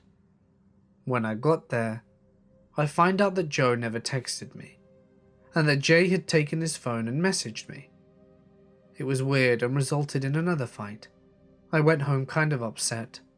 I didn't like to see these two longtime friends fighting, especially saying some of the things they did to each other. Joe was being very defensive about me, and Jay was just being mean. So Joe came over later that night to see how I was, and we watched a movie to relax. He left later that evening, and after about 10 to 15 minutes after he left, I got a phone call from an unknown number. It was Jay, and he said it was an emergency and that he was at the hospital, and that Joe wasn't answering his phone. So I got dressed and got in the car and headed to the hospital. You see, Jay has a form of eye cancer, retinoblastoma, so I thought something might be wrong. On the way there, I called Joe and left him a voicemail telling him what was up. I get to the hospital, and no one with Jay's name was checked in. I called his cell, but there was no answer. So I drove home, and when I got to my house, Jay was on my front steps. I hadn't seen him until I got to the front steps, as I have a very long and dark driveway. I asked him what the hell was going on. I was super scared and nervous at the same time, and he started telling me how much he loved me and wanted me, and that Joe didn't deserve me, and that if I would just be with him, he would be so happy, as would I. He was getting closer and closer to me with every sentence, and I was backing up further and further. It was very scary, and I started to yell at him to stop and leave, or I would call the police, and he wasn't listening. So I felt into my jean pocket for my phone, and I had left it in the car. So I turned and started running for my car, and I could hear him right behind me. I made it to my car and managed to unlock it and get in before he caught up. I was just punching in 911 when Joe pulled up into the driveway behind me. He had Paul with him. I guess they went to the hospital to see Jay. They both got out and went to Jay to calm him down. They finally got him to leave, and Joe was so apologetic, and Paul had no idea what was happening, because he didn't know any of the other details. They went inside to calm me down, and so that Joe could catch up Paul on the story. They both stayed the night there, and Joe and Paul contacted Jay and informed him that if he were ever to come near me again, the police would be contacted, and there would be a restraining order placed on him. So fast forward a few months, it's now New Year's Eve, and the three of us had not seen or heard from Jay, and we were moving on from the whole situation. So Joe is having a New Year's Eve party at his apartment, and we were all having a great time and enjoying the evening. At around 11:30, the doorbell rang and I went to answer, and guess who was at the door? With Joe's ex-girlfriend, Sarah. I lost it a bit and almost slammed the door shut in their face. Joe showed up behind me and was trying to figure out what was going on exactly. Turns out, Jay had been contacting Sarah for the past 3 months, trying to hook her back up with Joe, and he was scaring her immensely, doing to her what he did to me with the phone calls, the harassment, and telling her how much he loved her. Tonight, however, she had enough of his crap and told him to meet her at Joe's house. We told the cops that she didn't want him near her and to contact her for her statement. I felt bad about it, but I left my statement as well, and we all ended up with a restraining order. When I was stationed in North Carolina, we went to do our early yearly tear gas chambers, which is out in the middle of the woods. We did the chamber, walked out, and I go walk to the corner of the hooch to blow a massive snot rocket, because the tear gas clogs you up. I look up, and I see a big pile of shiny crimson and a brown mess. Naturally, I go take a look, and all it is the innards of something large, just sitting there in a very neat pile looking quite fresh. There was no blood, no tracks, no evidence that anything had happened there, other than a huge pile of guts. The area was kind of sandy, so there definitely should have been tracks. Shit was weird. About a week or two later, we went out to the field for some good old motivated infantry training. First day out there, we had a long night patrol to do. My squad sets out, with me leading, and not even 15 minutes into it, I stumble into an old foxhole. By stumble, I mean dropped like a sack of rocks thanks to all the gear I had on me. I felt like there were a bunch of branches down there, and I felt a couple of bugs crawl around me. No big deal, I'm used to it at this point. When a couple of my squad mates are helping me out, the fourth one shines his flashlight, and everyone starts to flip shit and smacking the hell out of me. The foxhole was basically a brown recluse breeding ground, and I fell right into it. Yeah, not so used to that. After throwing my camis and gear off and trying to shake them all off me, the guy with the flashlight looks in the foxhole and says, "Holy shit." There must have been about 1 million spiders in there, and the bottom was filled with bones. Lots of bones.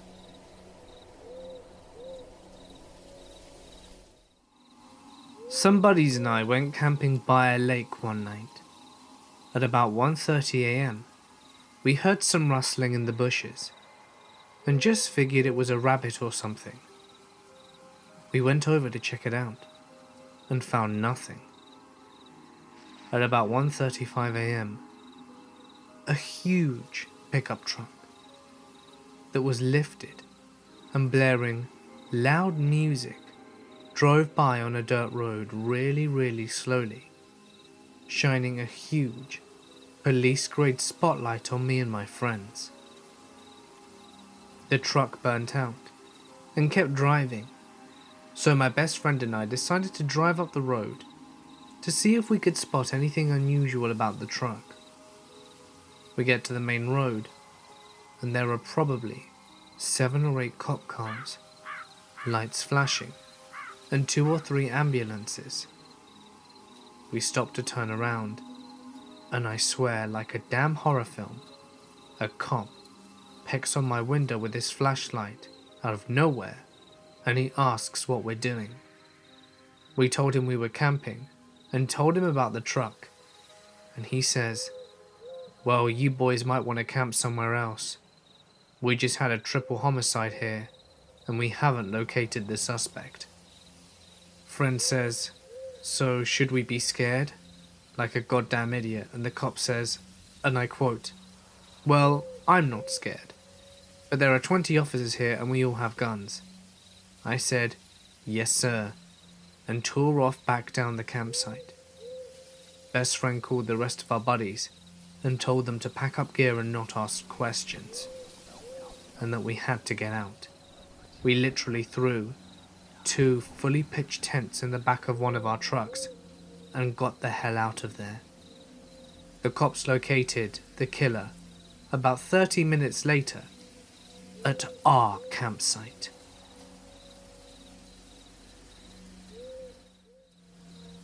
When I was a teenager, I used to go camp out by myself.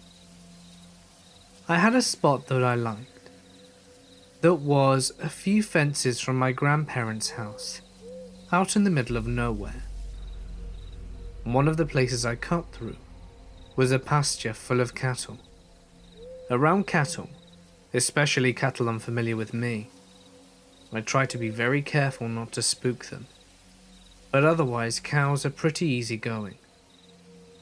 This was about a mile from my grandparents' house, and probably about 2 from my destination.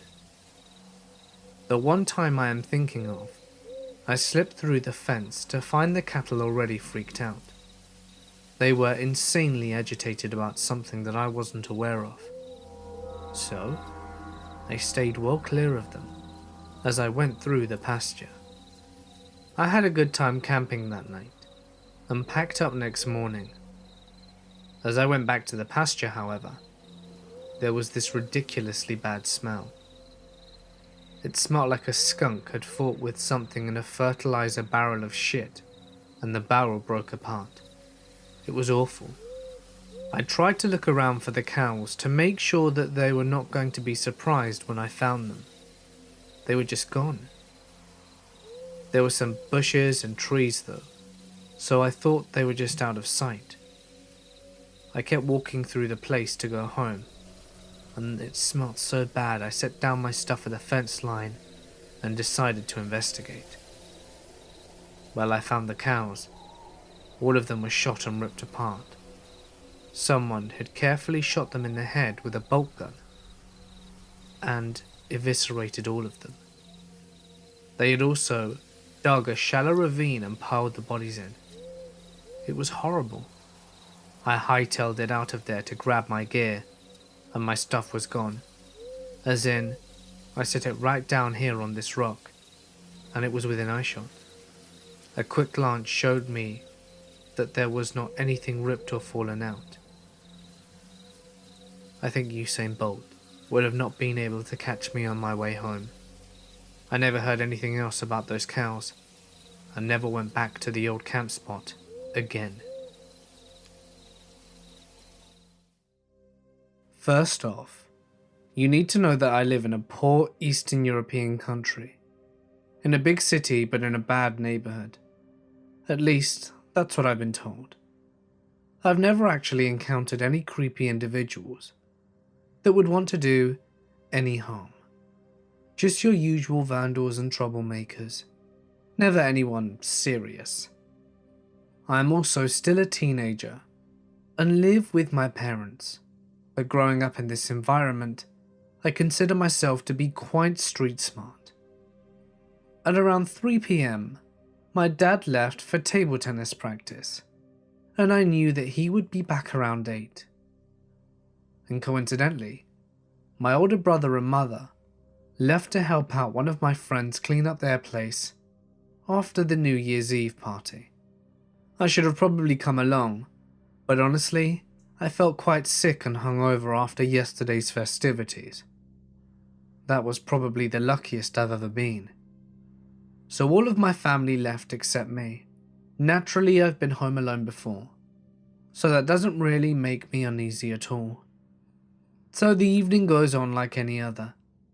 I'm re-watching some episode of Skins when suddenly I feel the urge to snack. Just behind my apartment complex there is a very well-known supermarket, which I can always rely on whenever I'm in the deep need of a snack. It's about a 5-minute walk, so I put on my coat and some flip-flops and I'm out. It's freezing balls outside, and I can see the bright lights of the supermarket in the distance, but something was off. In front of the automatic doors, there was a small robust figure. As I get closer, I could distinguish its face. It was a face of a man who I'd seen before. I remember him countless times roaming around our block of flats, but never actually thought anything of him. He was dressed poorly and was staying in front of the doors as if he were guarding them. I asked if the supermarket was still open, and he pointed to a paper which was clipped to the schedule. It said it closed at 6 p.m. because of the holiday season, and it was 6:20. I let out a sigh and wanted to turn around and go home, but he told me in an alarmed voice that there was a very close boutique next to the supermarket, and I told him that I didn't need anything important and that I would be back tomorrow. But he kept insisting that it was only a 2-minute walk from there, and while staring at me in a weird manner. That was the first red flag, but I found a logical explanation in my mind, thinking that maybe the man was just very eager to help me. Maybe so that I would give him some money. That sort of made sense, but I was still alert. So I walked to the boutique and took whatever I could find and wished the shop owner a happy new year and left in a hurry. As time passed, I was getting more and more nervous for some reason. I guess my gut was just telling me that something was off. What made me really switch was the fact that I had been gone for about 5 minutes, and just as I was passing the supermarket, the guy who was usually roaming the area was nowhere to be seen.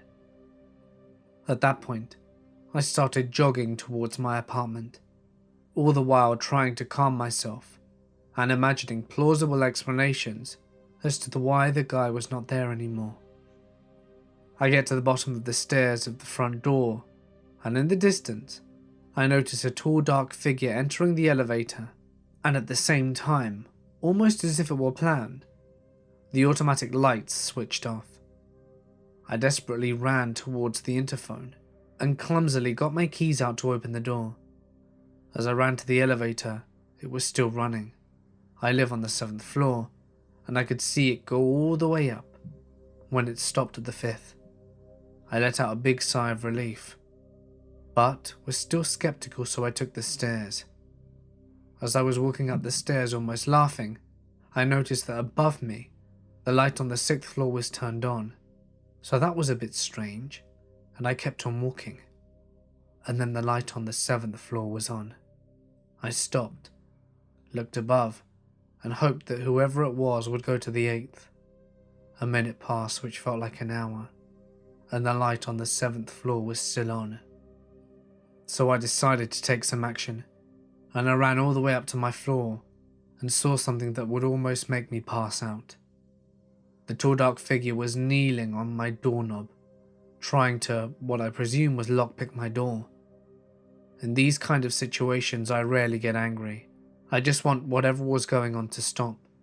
So from afar I shout a very weak, "Hey!" and the guy in an instant turns around and stands up.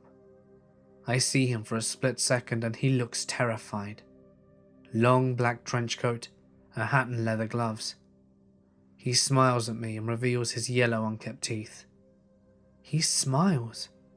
Do you know how stomach churning that feels when you stumble upon something like that? And the person just smiles at you? The fear was amplified tenfold.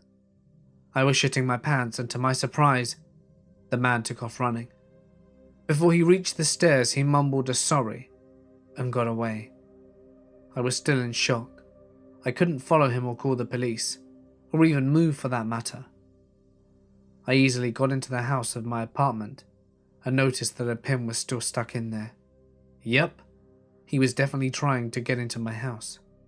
Who knows what he wanted to do? My parents wouldn't be back for a few more hours, and I wasn't sure if I should tell them or the cops. Thinking in retrospect, I think this tall man and the man in front of the supermarket may have conducted a plan. It would have been all too convenient for him to catch me off guard like that. Either way, it's a scary thought. One thing is for certain though, I will be keeping a bat in my room from now on. So much for New Year's resolutions.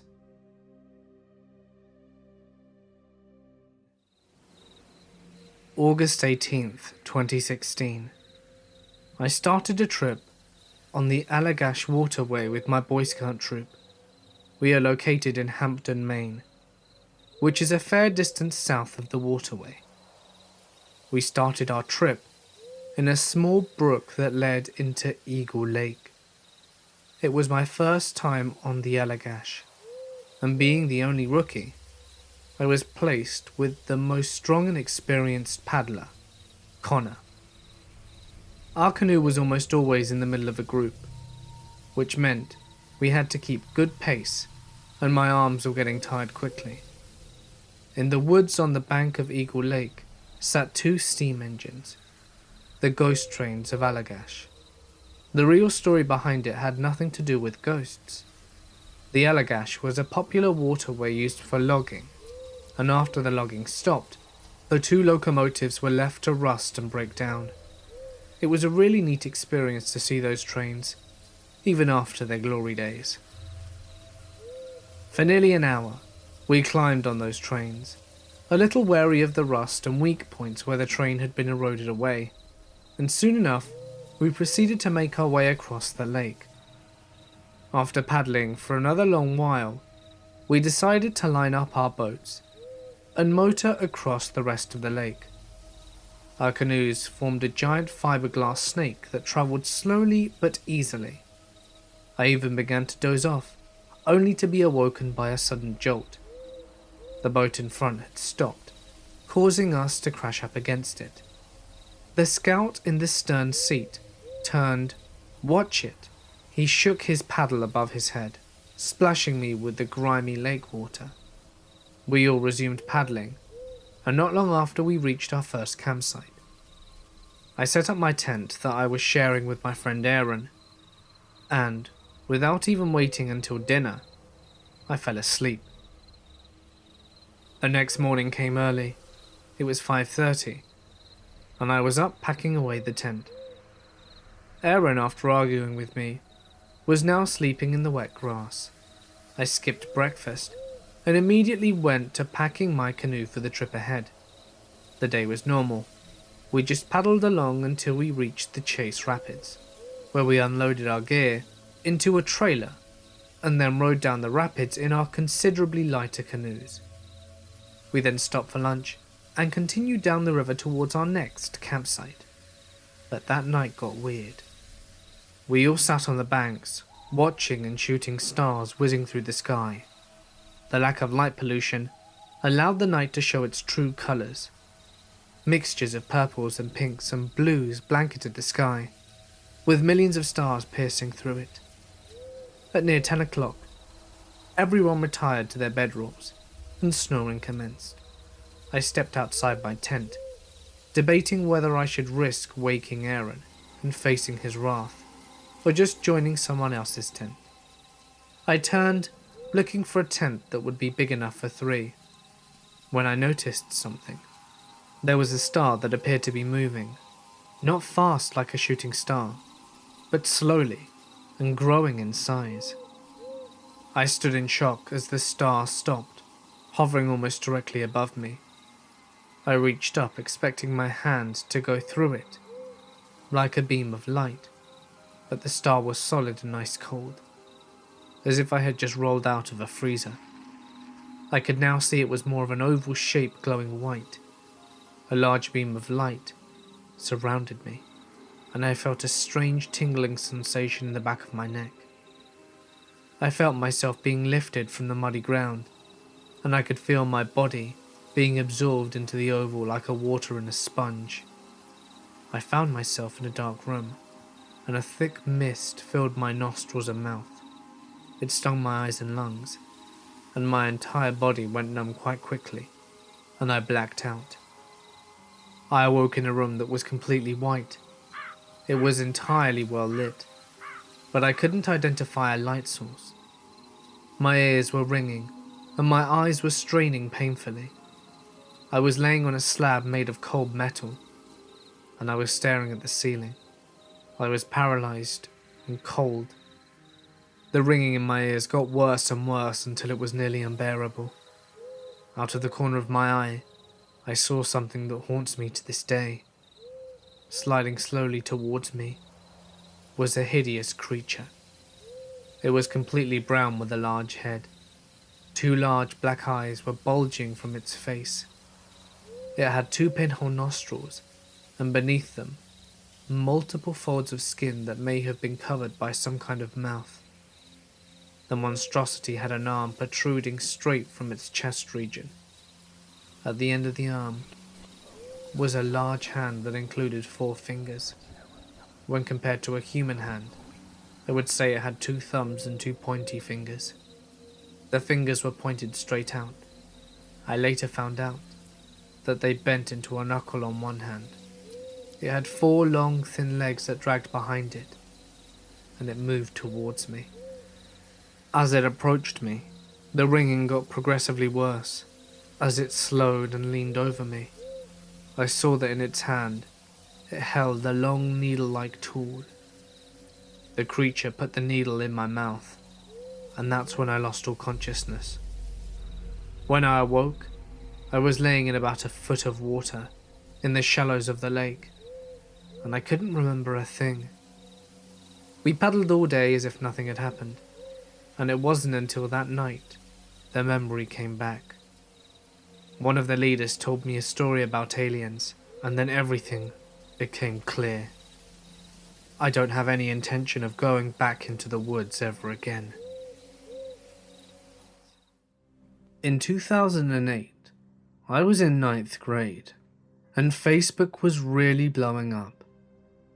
Me and my friends were all over Facebook, as most kids were, and one day, I got a friend request out of the blue. The account had an intentionally ugly profile photo, taken straight from the first page of a Google search. The profile was almost empty except for a few crude jokes and statuses, but it had over 500 friends, with a lot of mutual ones with me. I accepted it, because I accepted everyone back then, and forgot about it. It was about a week later that I got a single message from the account saying, "Hi." I imagine I replied something along the lines of, "Hello," and didn't get a reply again, and I forgot about it until I got another message. This time it said, "How was bowling?" My friends and I had been bowling the night before, but anyone who had me on Facebook could see that. After that message, all of my friends got a friend request from this account and most of them accepted. I got more messages that were all creepy but explainable.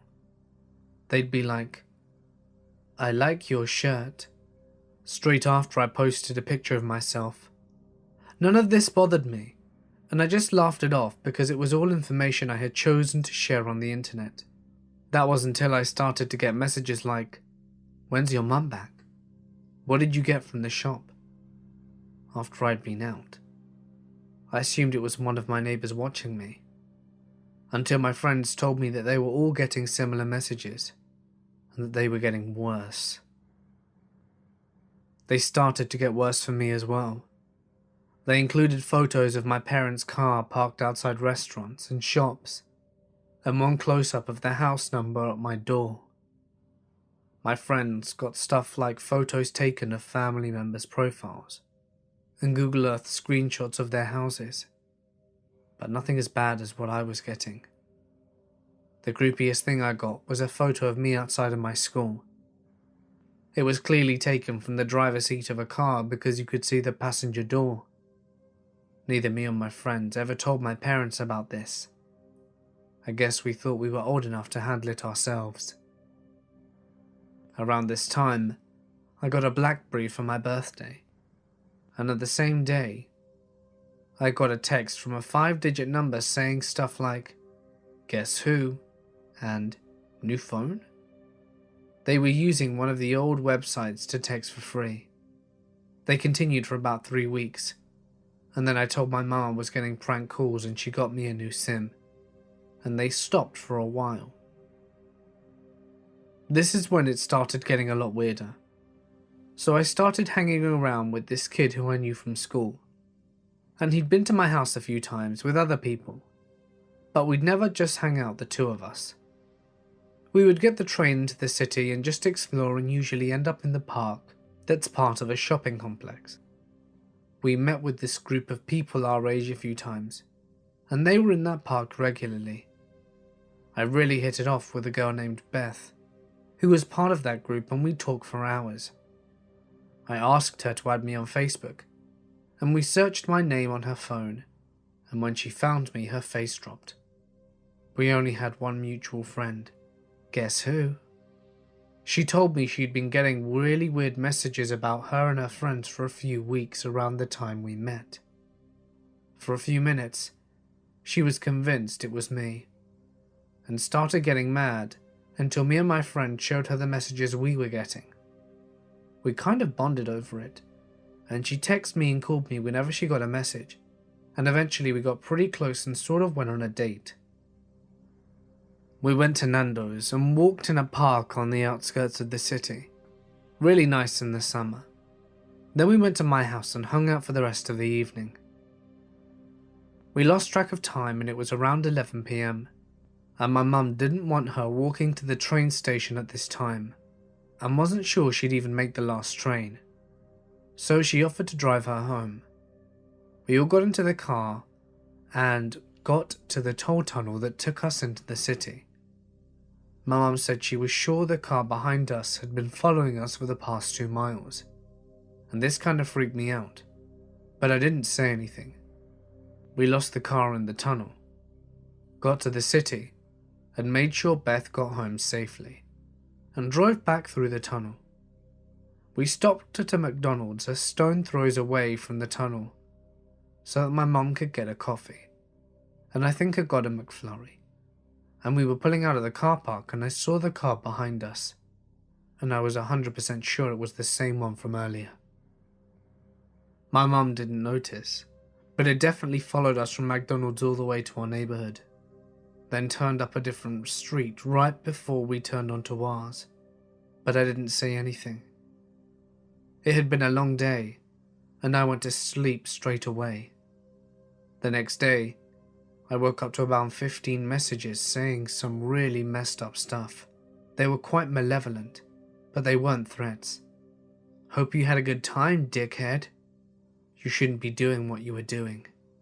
Did you screw her? These were the kind of messages that were sent. Bear in mind I'm around 14 at the time. I didn't reply to any, and I didn't tell Beth because I really liked her, and I didn't want to scare her away by it.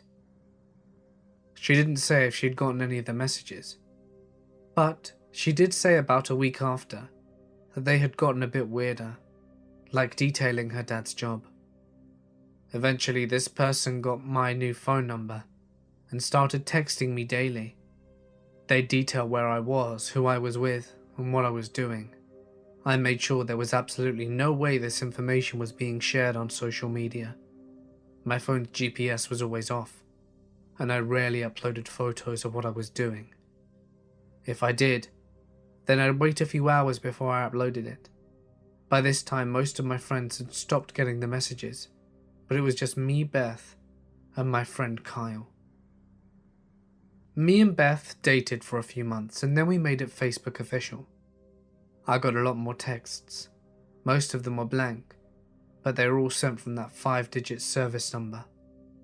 I started getting letters addressed to me that would be a blank piece of paper or just scribbles. I don't know how I managed to keep it from my mum not noticing.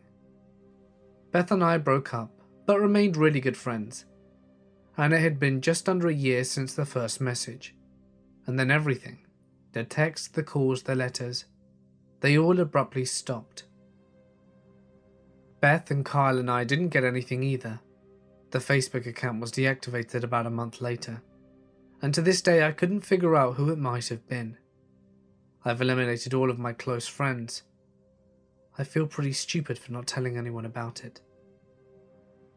Beth's family moved to a different city when we were around 17, just by chance. I saw her on New Year's Eve this year, and she told me that last year, she and her former roommate had some guy stalking them, calling them in the middle of the night, banging on their door. She said they called the police, and the guy was arrested the second time he came to their house, but she didn't know anything about him. She just said the things he would say on the phone reminded her a lot of what our stalker would say to her. Could it have been the very same guy? I work as a park operator in British Columbia. I work the night shift as their security and collections guy. One night, it was fairly overcast and super dark. I was parked at the bottom of the road leading down to the campground. I had the windows rolled down and was playing around on my phone as my shift was almost over. Suddenly, out of my passenger side window, I heard the sound of crunching footsteps moving around. There wasn't anything around that alarmed me, as we generally have bears in the area and other wildlife.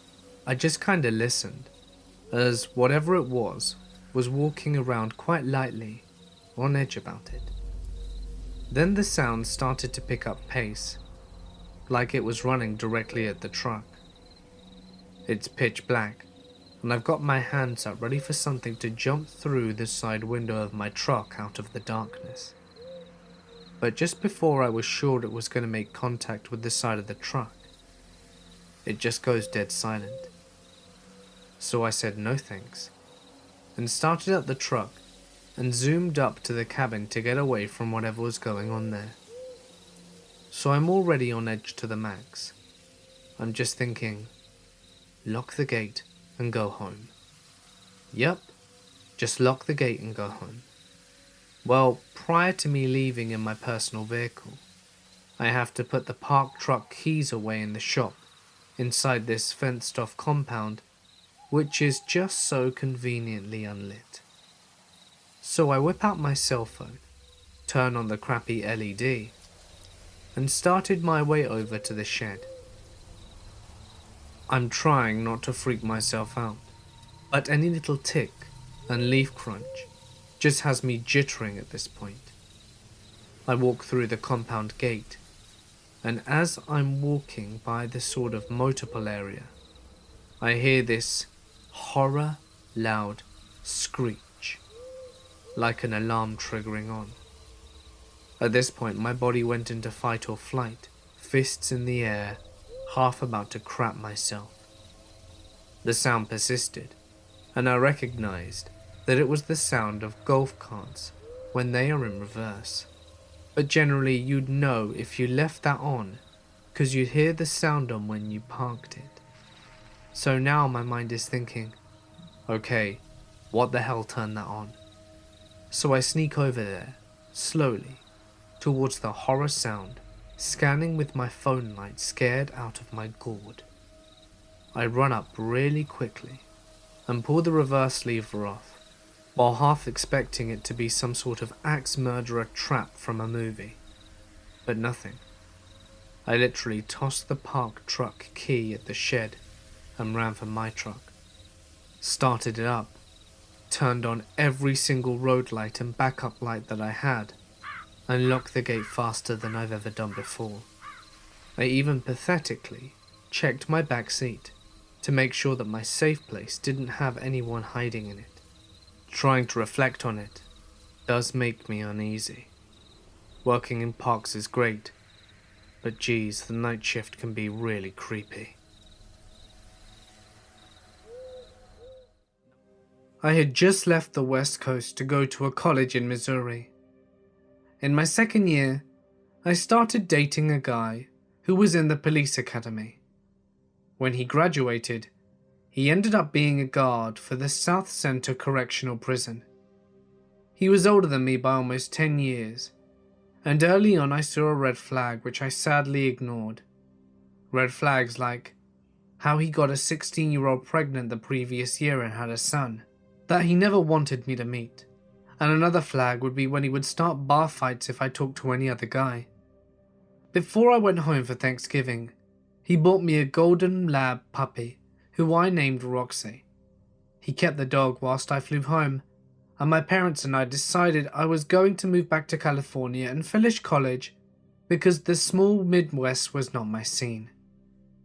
Too many of my sorority sisters didn't care about getting an education.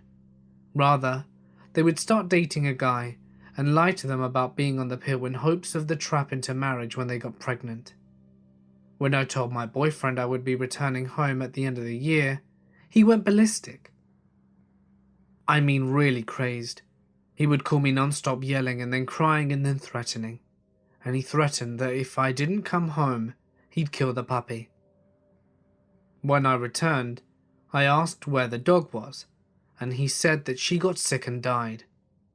Later we went into his parents' house for something, and his mum pulled me into a private room and told me how he ran over the puppy with his truck on purpose after our phone call on Thanksgiving.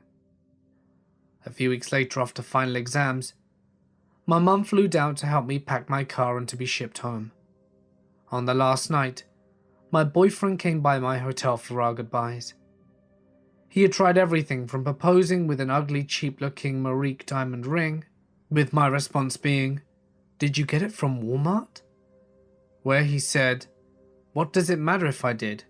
It wasn't for you anyway," as he threw it in the back seat.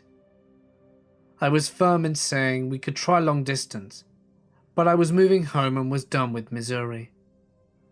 He then locked the doors of the truck, grabbed my purse, and put it on the driver's side seat and proceeded to drive off with me in the car. His home was a 2-hour drive from the hotel in a small trailer park town near Rolla. I pleaded and begged, my phone was blowing up, which was probably my mum, and I said she would call the cops. "And tell them what?" he said. "She doesn't have my plates or know where I live. Plus, I am a cop." When we get to his trailer, he locked up my purse in his gun room. It was a very rough night that I've blocked from memory, so I won't share any of the details, except I remember being naked and tied up. In the morning, untied, he made me breakfast and said that he had to go to work. I asked him when I could talk to my mum. I even tried playing the game, where I needed to call my mum and tell her the good news that I would be staying here with him. He smiled his creepy lip smile, and he said he would discuss it later and that I wasn't going anywhere. When he left, I quickly got dressed and tried the door. It was locked from the outside. He had put a padlock on both doors on the trailer. There was no one around for miles, except for his aunt, who also had a trailer on the property. So I broke the kitchen window and climbed out. I ran to her trailer and pounded on the door. I didn't know her other than the occasional wave, and said, "I'm Kevin's girlfriend, and need to use your phone, it's an emergency." I pushed myself into her door, because she was going to let me in whether she wanted to or not. I called my dad at home, because I couldn't remember my mum's cell number, and told him I was okay. Instead of concerns from my parents, I got yelled at that I would miss my plane, and made my mother upset that I disappeared to go off with my boyfriend. My parents didn't quite understand what I had just gone through. I tried explaining again, but I was too scared Kevin might come back early. So I asked his aunt to call his mother. She hesitated and then called her, saying, "There's a strange girl here who says she needs to speak with you." I explained the situation and that my purse was locked inside. She said to hang tight and to keep the drapes shut. The aunt was an old lady and not much of a talker except for the occasional remark about Kevin being an angel. When his mother finally arrived, she had my purse. I didn't ask how. My phone, of course, was dead, but luckily I was alive with an escape plan. His mum drove me the 2 hours back to the hotel, and she didn't say much, and when she did it was about her son being special, and he was a sweet boy with good intentions, and something about when he had an eye on something pretty, he usually had to have it. I knew I needed to get out of the state ASAP. I finally got home, and my parents didn't quite understand the fact that I got kidnapped. They aren't typical loving parents, I know others have, but they understood quickly how Kevin was a problem. Luckily he didn't know where I lived, but he got hold of the house phone number and called non-stop. Both my cell and phone number were off the hook, and my voicemail box full. My dad and I went to the police station and filed for a restraining order shortly after. I started dating someone new, and posted on Facebook that we would be going to Disneyland. But last minute we changed plans and headed to go skiing at our friend's cabin. That same week, my father got a call from his private Disney club that a man had been asking for me every day waiting outside the entrance. It was Kevin. My father told him it was my stalker, and thanks to the power of Disney, security escorted him off the grounds and he was put in the Disney blacklist forever. Finally, during a New Year's Eve party, I heard about him from a friend who lived in the same town where Kevin had gotten a 15-year-old girl pregnant right after I had left for California, and he ended up marrying her. It scares me to think about what could have been and how lucky I was to escape. Kevin, let's never meet again. I was camping with family over a 3-day weekend. A few of us didn't have to get back to work, so we decided to camp an extra night. We had been a full campground, and it was now just down to us. It was my brother, his young son, me and my young daughter.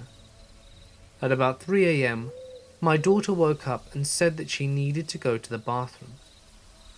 She had to drop a deuce, so there was no getting her to squat outside the tent. The outhouse was about 100 yards away through the pitch-dark campground, and the fire had gone out, and there was not really any moonlight. I got her up, grabbed a flashlight, and we headed to the outhouse. She did her business, and I stood outside the outhouse. I'd be lying if I said I weren't a little scared out in the woods in the dark, miles from anywhere, with my 7-year-old daughter inside a dark outhouse by herself. Luckily she was quick, and we stumbled back towards the camp in the dark, with just the flashlight to lead us. The walk back was uneventful. We chatted little, and I tried to reassure her that we were safe, out here in the dark, as she had gotten a little scared, as she realized how alone we were in the empty campground. As we got to about 50 feet from camp, my daughter suddenly grabs my hand and whispers, "Daddy, who is that?" "Who's what, honey? I don't see anything." "That man right there. Who is that?" I shined the light where she was looking, and I couldn't see anyone. I grabbed her hand tighter and picked up the pace to get us back to the tent, which was the only safety there was out there. And I knew that in this dark like this, we were really in trouble if there were some sketchier people out there messing with us. We got back, and I got us into the tent, and we got into our sleeping bags, and I laid there and listened for any sound outside the tent. Of course, there were millions of sounds I hadn't noticed before, and each one made me more and more terrified of whoever was out there. As she started to go to sleep, she asked if we were all right, and I said yes, even though I was completely freaking out. I asked her what the man had looked like, and she said he looked like a Native American. I laid there for what seemed like hours, until I couldn't take it anymore. I woke up my brother and told him what happened. He is a lot more comfortable in the woods than I am, so he got up and got the fire going again. We sat by the fire until daylight, and nothing ever happened. The next day I asked my daughter about the man she saw, and she didn't remember it. To this day, she doesn't remember the event at all, and the area we were camping in is well known for being a historical place where Native Americans had lived and flourished until they were either forced into reservations or killed. Neither my brother or me found any sign of anyone being out there. If they had been walking around the woods, we would have heard them, for sure. My only explanation is that she was so tired she fell back asleep and had a little micro-sleep or something and dreamt it.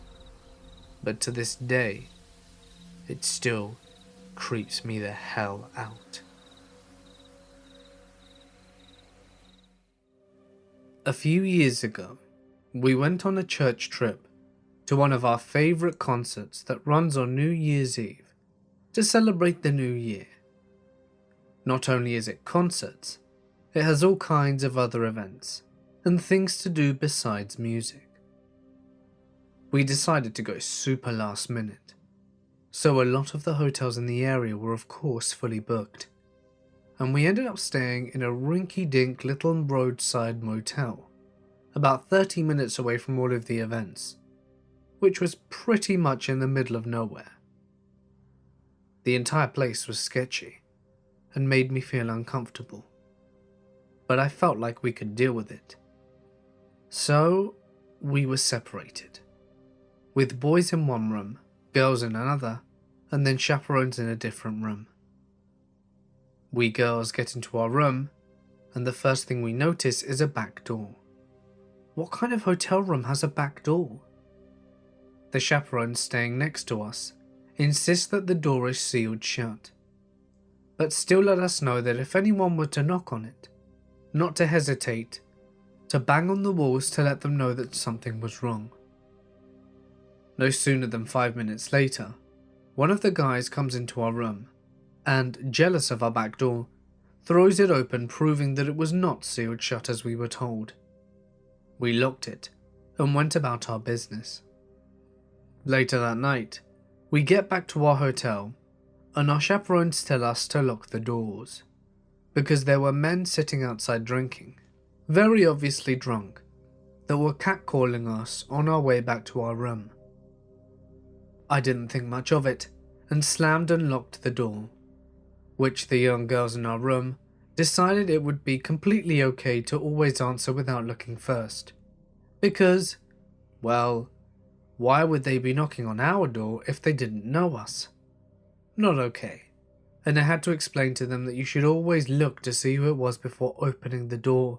It's just common sense.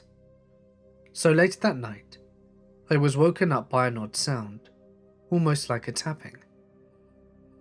I sat up and glanced around the room before I realized that someone was knocking on our door.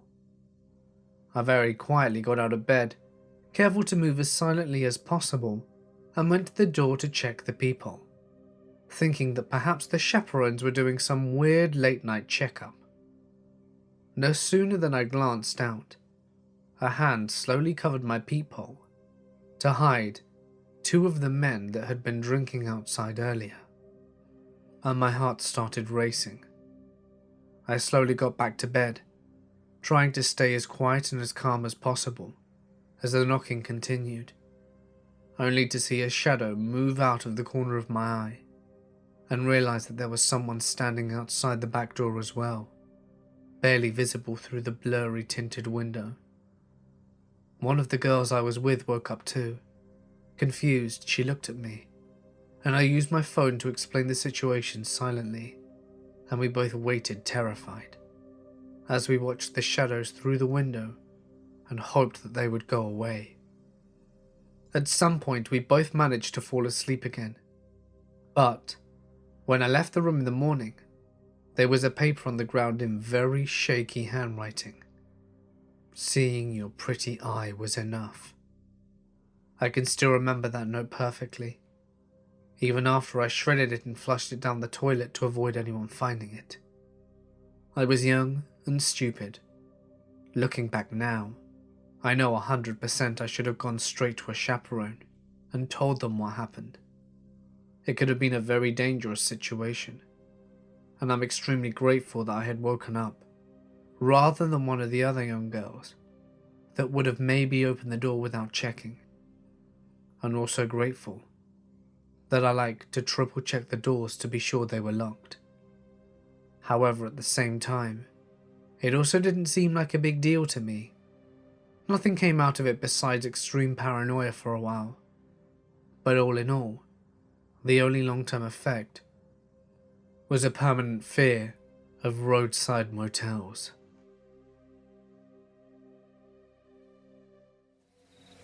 I did my fair share of camping as a youth growing up in far north Queensland.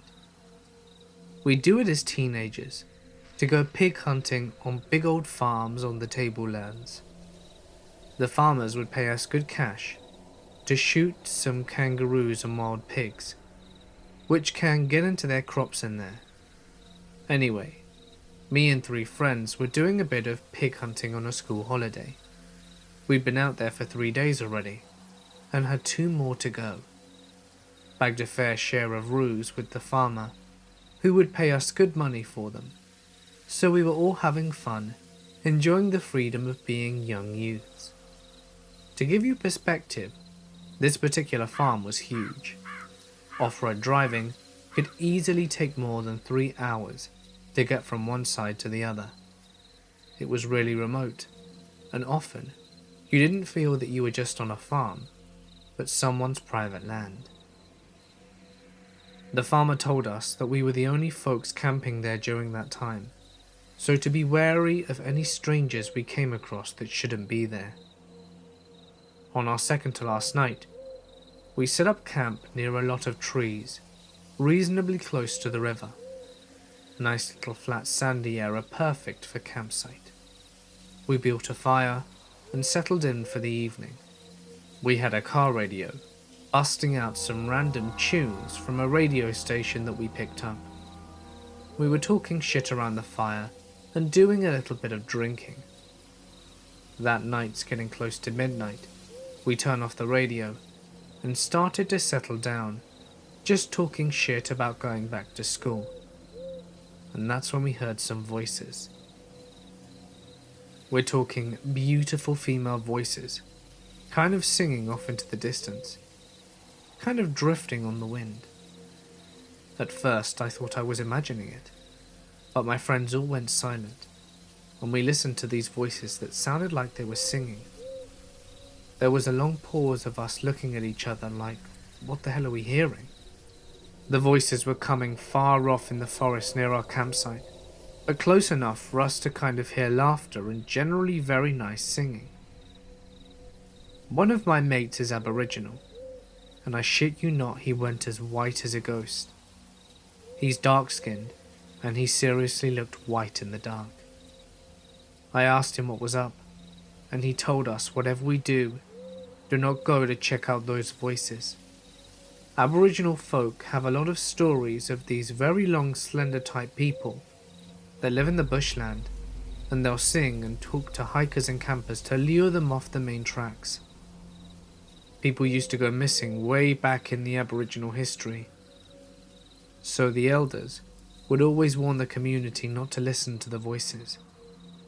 Often they would call you when you were out hiking to come see what they'd found or for help. Some of the stories suggested that they would eat you. It was the first time he believed his elders' stories, as the first time he'd heard them, but he swore it's what his elders warned them about.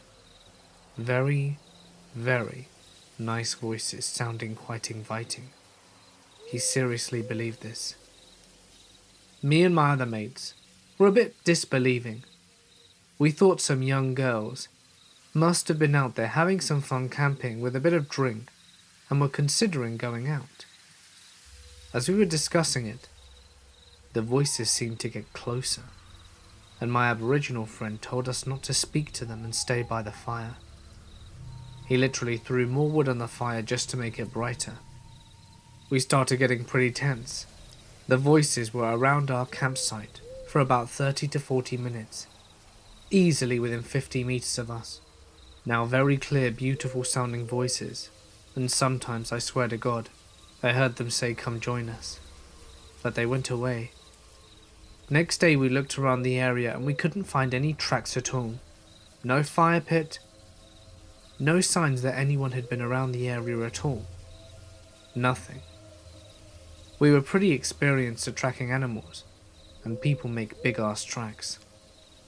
I'll never forget it. We spoke to the farmer about the voices, and he told us that they come and go as they pleased. He sometimes heard them when he's in his house, and he also believes the Aboriginal legends.